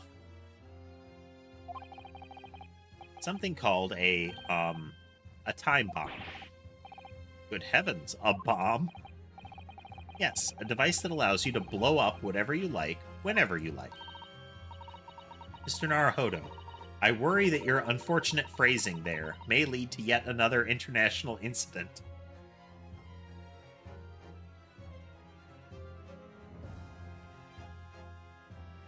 Like, I like the mechanic when it reveals some oddity. Like, if I look closer, like the back of the board or something like that. That's kind of fun. But requiring me to check the fuse of a firework to ascertain that the firework goes bang. Especially since that firework would not go bang. It would go many bang. There would be multiple bang. Phrasing. Welcome back, Levi. Glad to have you back.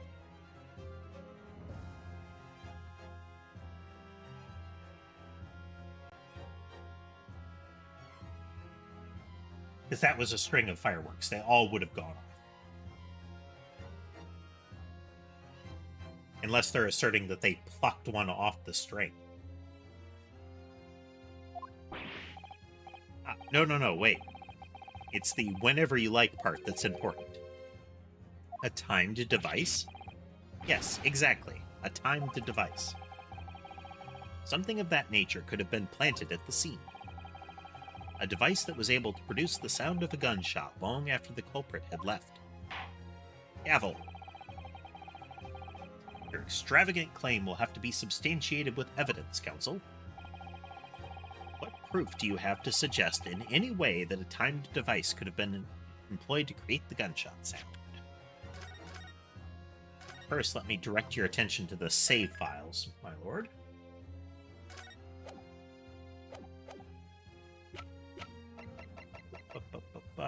Take that!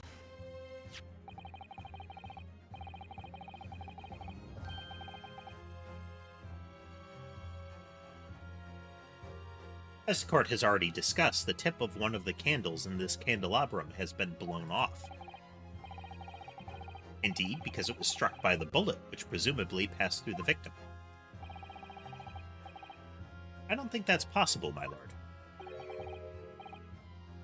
Not possible? Why? Because of the scorching. Ooh. That's a nice detail. There are gunpowder scorch marks clearly visible on the broken candle. There are. Goodness, yes. But is it not the case that there was also scorching on the victim around the bullet entry wound? That's right, there was, but as we heard earlier, scorching like that only occurs when the target is at very close range. And let's not forget the scorching at the point of entry of the bullet. One would assume that the hot remnants of gunpowder that created the scorching on the victim's body would not have been able to penetrate the body and continue on to the candle. I feel like asserting that it needed to be at point blank is going a little extra, don't you think?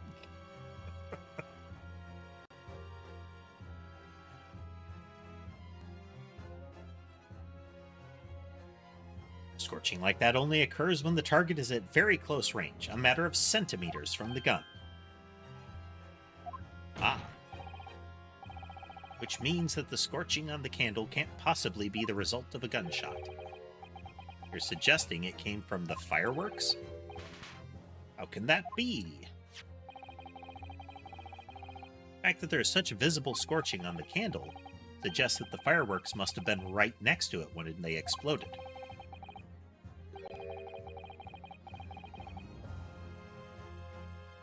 Or to put it another way, the candle and the firecrackers were joined together.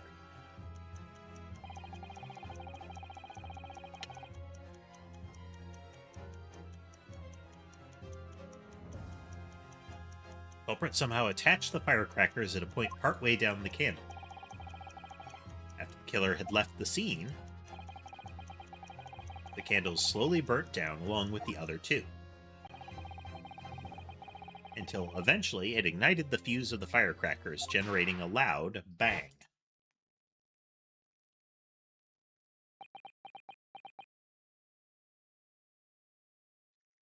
Like, if you look side by side, Venus and Gossip here are in a very comparable pose. Like, the line of their spine to their feet is similar. Her legs are more straight down, but like the spinal line is very similar.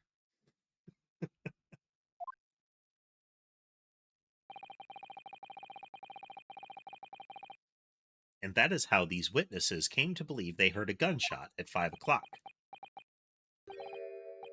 Well, what a plot. And this implies that the victim could have died earlier than we've been led to believe, the previous day even. Now, just hold your horses. All his lot here saw the victim going into the building, remember? I couldn't forget that flame-colored hair, even if I wanted to. The person you saw entering the building wasn't the victim at all. Consider this. Ah, obviously anybody can wear a wig. So the person that these witnesses saw entering the building 15 minutes before the incident occurred could easily have been someone else entirely wearing the red hairpiece. And the wig is a misdirect. It's you wear it coming in, and since you're one of the only people that is seen entering the building, you are assumed to be one of the two found in the building.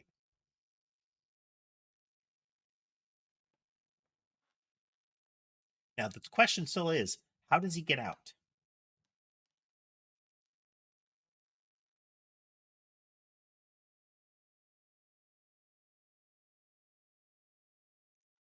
Because while the candle was rigged up to go off later, um, the person entering with the suitcase has to come in 15 minutes before 5, as they describe. Someone else? Do you mean to say? It was the same person who contrived the firecracker trick. In other words, Inspector Gregson's killer.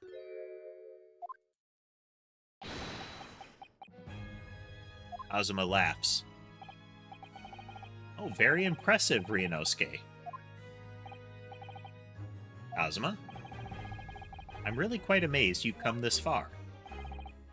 But after all, wasn't I the one who told you that you had all the makings of a great defense lawyer? I also noted the lack of a time of death in this report, a stark omission. But as far as I'm concerned, this whole country's justice system leaves a lot to be desired. Yes, so this to me pushes the fact that Kazuma has a motive to, like, he's going to try to prove his dad innocent in the course of this trial.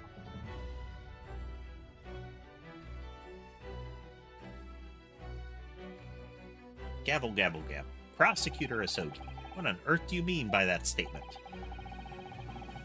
I hear that many of the leading members of Britain's judiciary are present to observe this trial today. So we cannot allow even the slightest doubt to be overlooked. The defense's assertion about the time of death based on the victim's stopped watch is just conjecture. But while the possibility exists that my learned friend may be correct, we have a duty to explore it.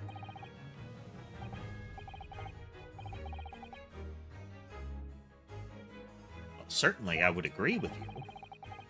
And what immediately comes to mind is, of course, what was Inspector Gregson doing and where did he go on the day before the incident?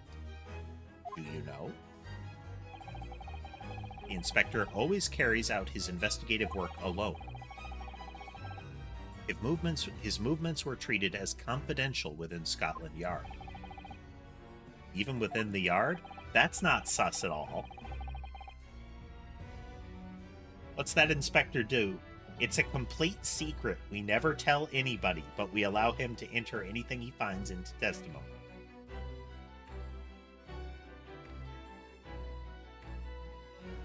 However, considering the evidence we've been presented with so far, I'd say it's fairly apparent what case the man was pursuing, wouldn't you, my learned friend? I do have a feeling about what case he may have been investigating. Yes, I agree. Surely. My lord, the defense believes it can explain to the court the case that is being investigated by Inspector Gregson at the time of his death. Very well, counsel. Present your argument to the court.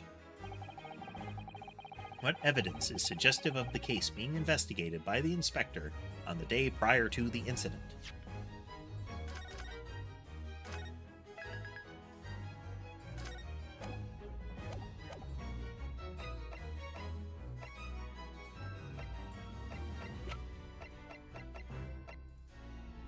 Take that!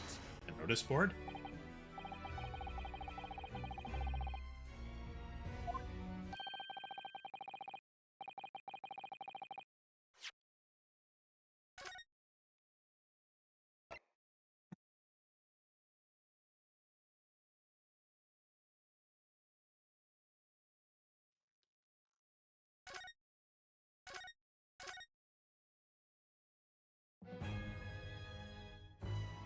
Not the notice board.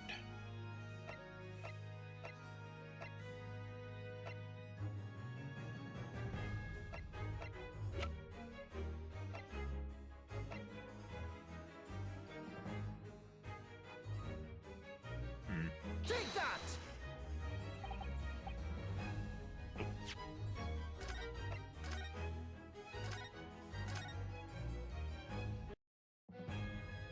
Miss Vigil's picture I thought might be relevant because her husband has gone missing.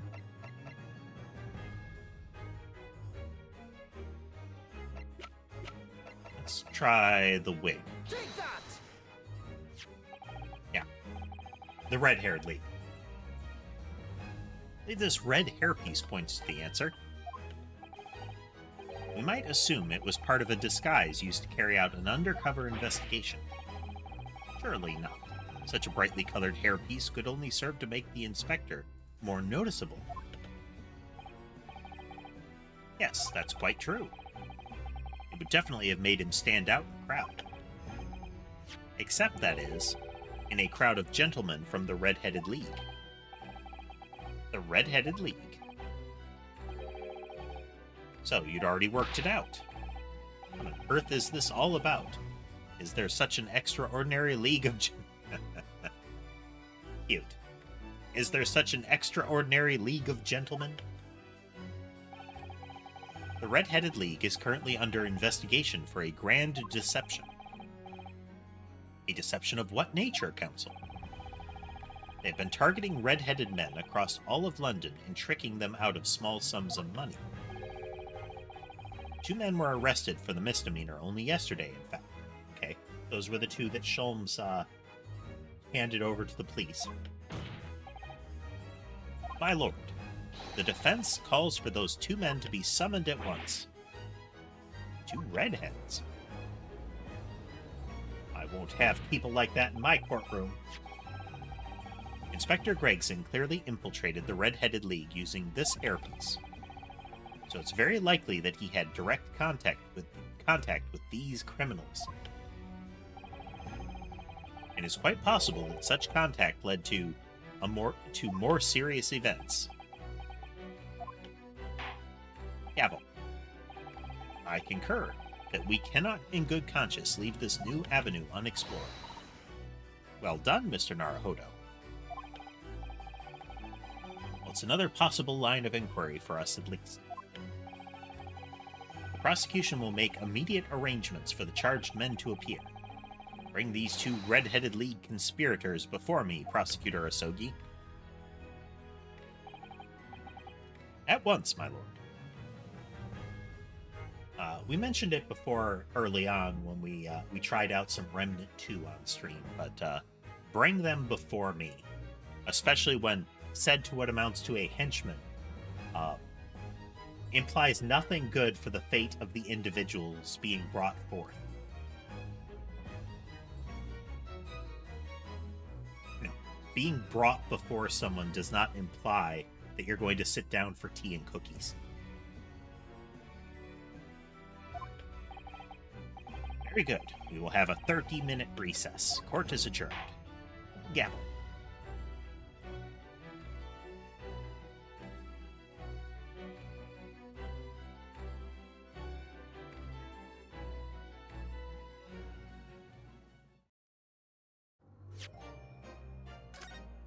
Put in a save, and then we're going to take a real quick break and be back to it.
situated here.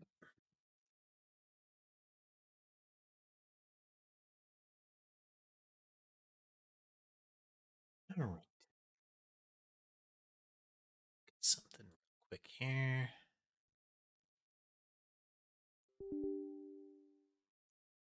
Window sounds.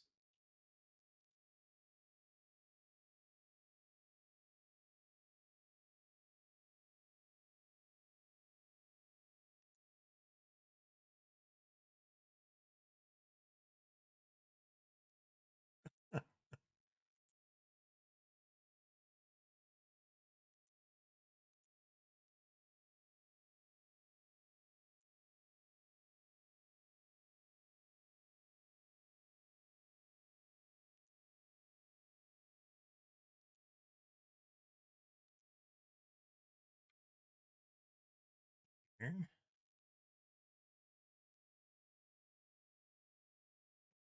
Here.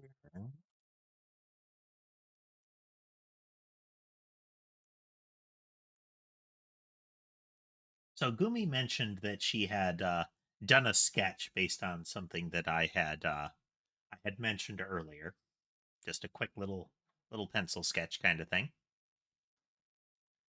So here we go.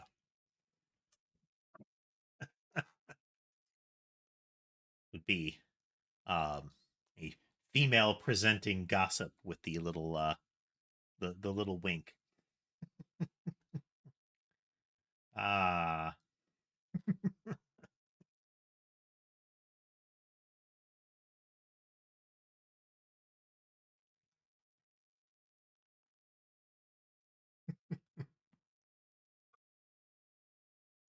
very cute.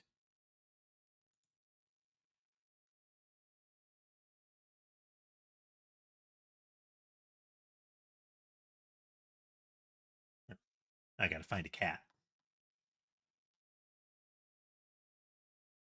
There's a cat.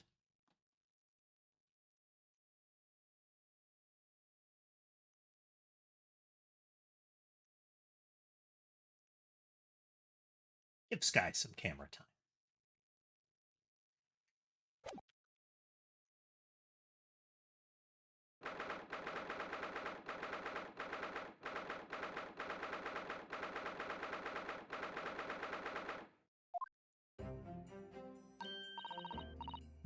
Oh, there you are, Odo.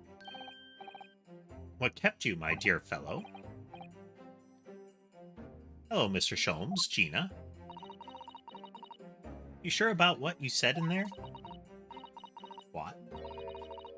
That the boss, actually died the day before? It's pretty hard to swallow.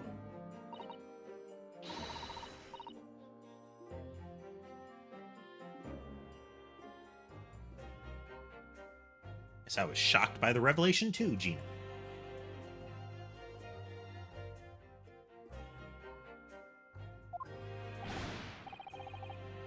As was I, possibly more shocked than both of you. It's not a competition, Mr. Sholmes. Huh. For whatever reason, drinking that makes the avatar open its mouth. So I get a really weird gesture.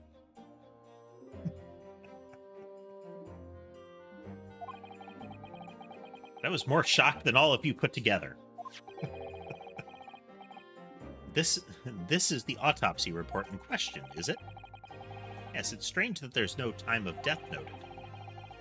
I suppose there's a simple explanation, or perhaps it was a deliberate omission. Oh dear, if it was deliberate. It puts me in mind of the last case we worked on, in Dr. Scythe.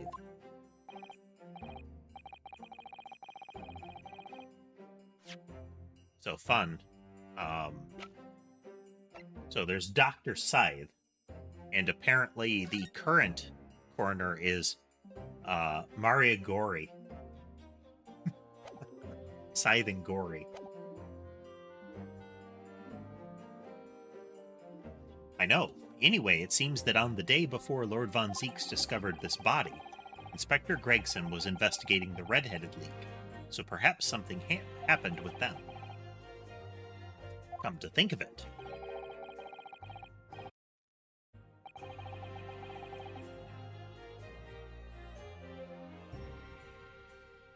You had trouble with those League men too, didn't you, Mr. Sholmes? You were taken in by their trick. No. Naturally, I wasn't taken in, as you put it. My sleuth-hound interest was merely piqued slightly by the rare scent of a weekly 4-pound income. And that scent masked the underlying scent of deception, I suppose. The two criminals in question are the pair we saw being arrested yesterday, aren't they? Mr. Sholmes' suite, you mean? I mean.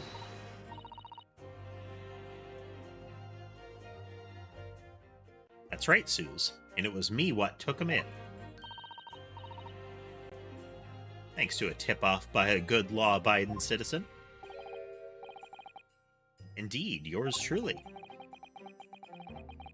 So it's going to be that pair in the witness stand next, is it? Something doesn't make sense to me, though. The day before Inspector Gregson was found, you hadn't had trouble with the Red-Headed League yet, had you? Why would the inspector have been investigating them? Well, the likely explanation would be that Gregson's own sleuthhound interest was piqued by the rare scent of a weekly 4-pound income. Don't tar him with the same brush as you, Sholmes. Yes, well, then there's the whole issue of Inspector Gregson being investigated by Lord Von Zeeks for some reason. The Reaper, the Red-Headed League, Inspector Gregson, Lord Von Zeeks. Names, proper nouns. And Kazuma. I feel as though he knew we'd arrive at this point somehow. Gosh, I think you're right. What's he really trying to achieve here today? All the answers will soon be revealed. Observe the time, my dear fellow. This recess will be over very shortly. Yes, you're right. Kazuma was determined that he should be the one to prosecute this trial. And he was determined that I should take the defense.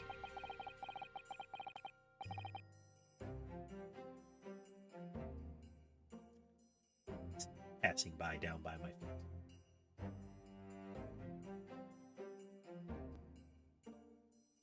He is prone to flopping over for belly rubs if you scratch his back enough. But he's otherwise very particular. Like he wants to sit just so. Just what is it that he's hoping to make me see, I wonder? I get the feeling we're a long way from the end of this trial yet. Are you ready then, Miss Susato? Yes.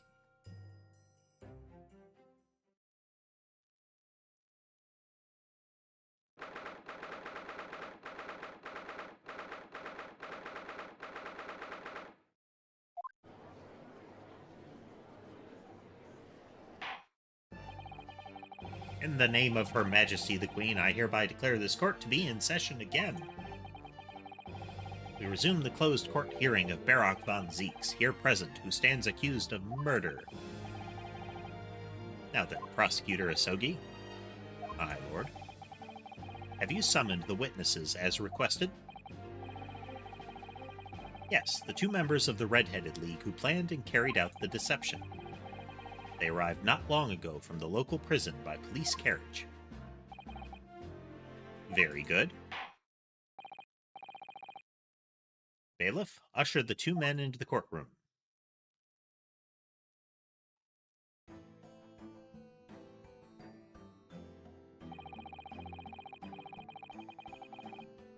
These two men are currently being held by the police on suspicion of attempted extortion.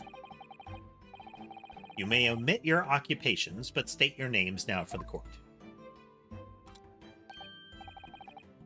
I'm Fabien de Rousseau, a descendant of the great de Rousseau family from Nice? Hard to say. From Nice in France. And my name is Peppino de Rossi. I'm the third son of the great Familia de Rossi, the landowners from Napoli. The two men first became acquainted at a boarding school for European nobility. Those who graduate from Temsic are the future leaders of Europe. But do you have any idea how boring it is to be born with noble blood?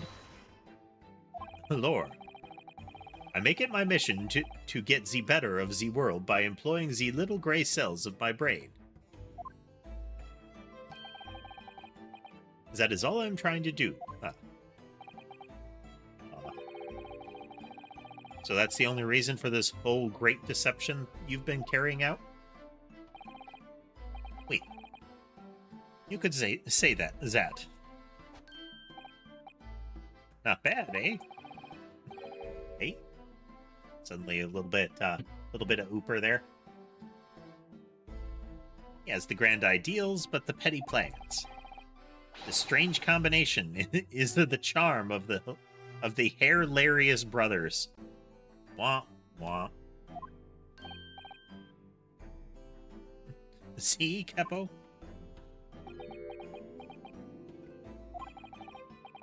Listen to me, Peppino. I have two things to say to you. Okay? Are you about to tell me one of your grande anecdotes? Viva!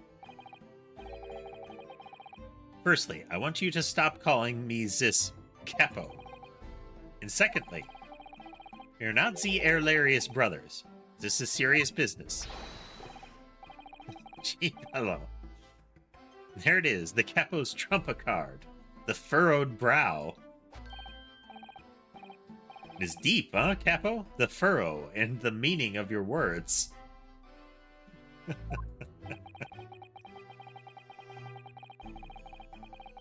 The court has been led to believe that under the banner of the Red-Headed League,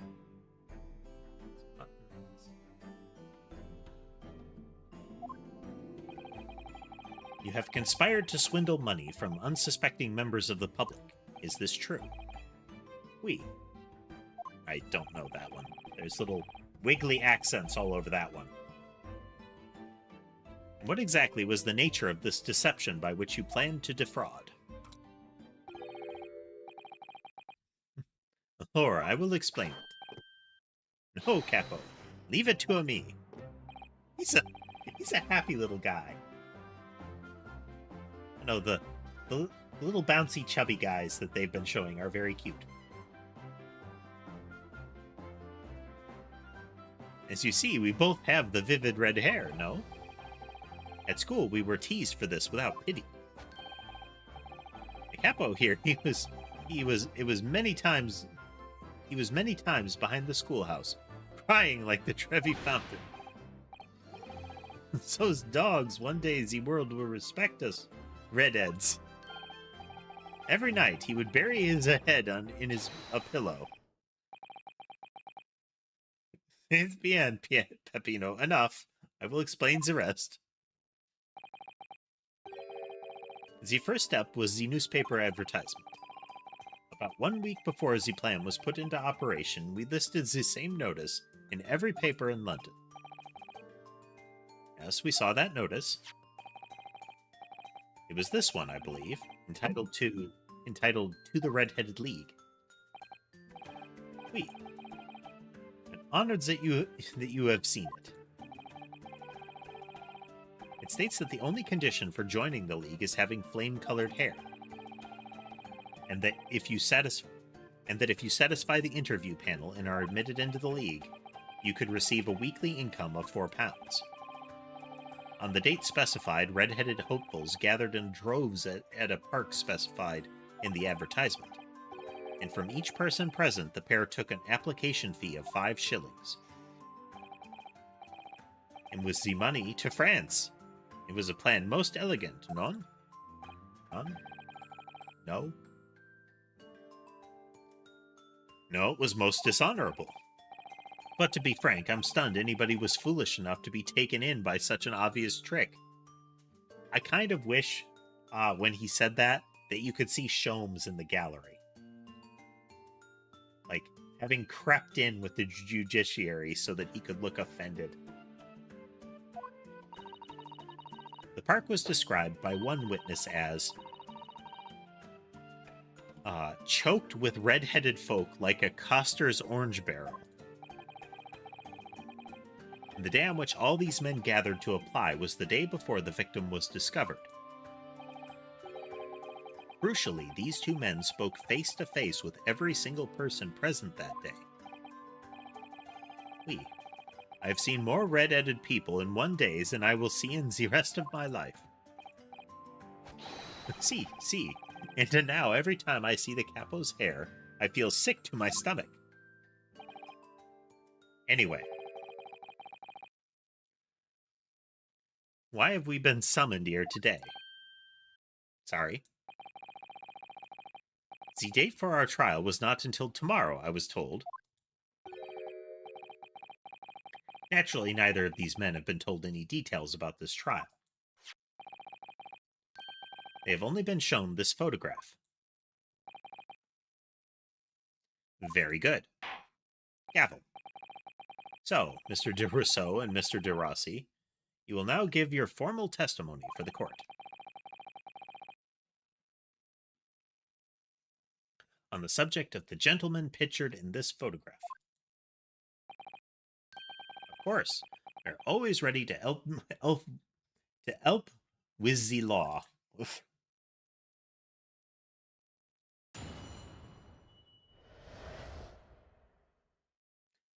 Okay, actually, this is going to be a good time to stop, just before we get into this bit of testimony.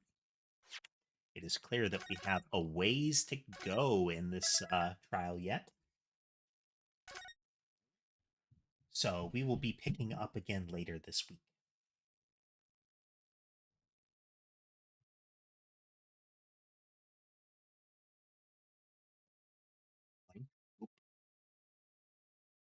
There we go.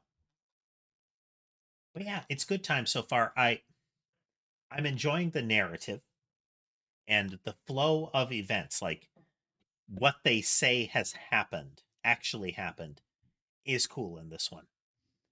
The assertions that the prosecution made at the beginning were obnoxious. Like, those really didn't pass muster.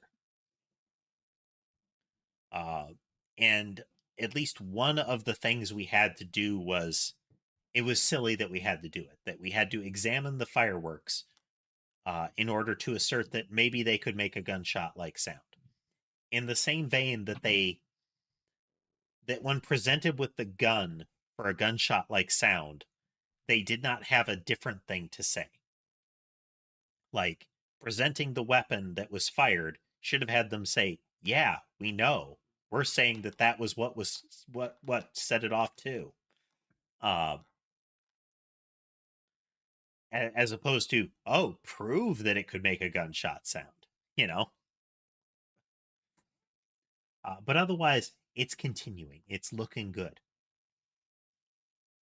Now, as a reminder, there will be a special stream tomorrow, a little bit later. We're going to be, well, there may be a special stream. If I can figure out how to get all the bits working on my side, then I'll probably simul-stream something. Just as like a tech test on my part. But otherwise, I will be streaming with Terrence, who showed up earlier today. So we'll go from there. But yeah, again, I hope everybody had a good time. If you'd like to see more of similar content, remember to like and subscribe below.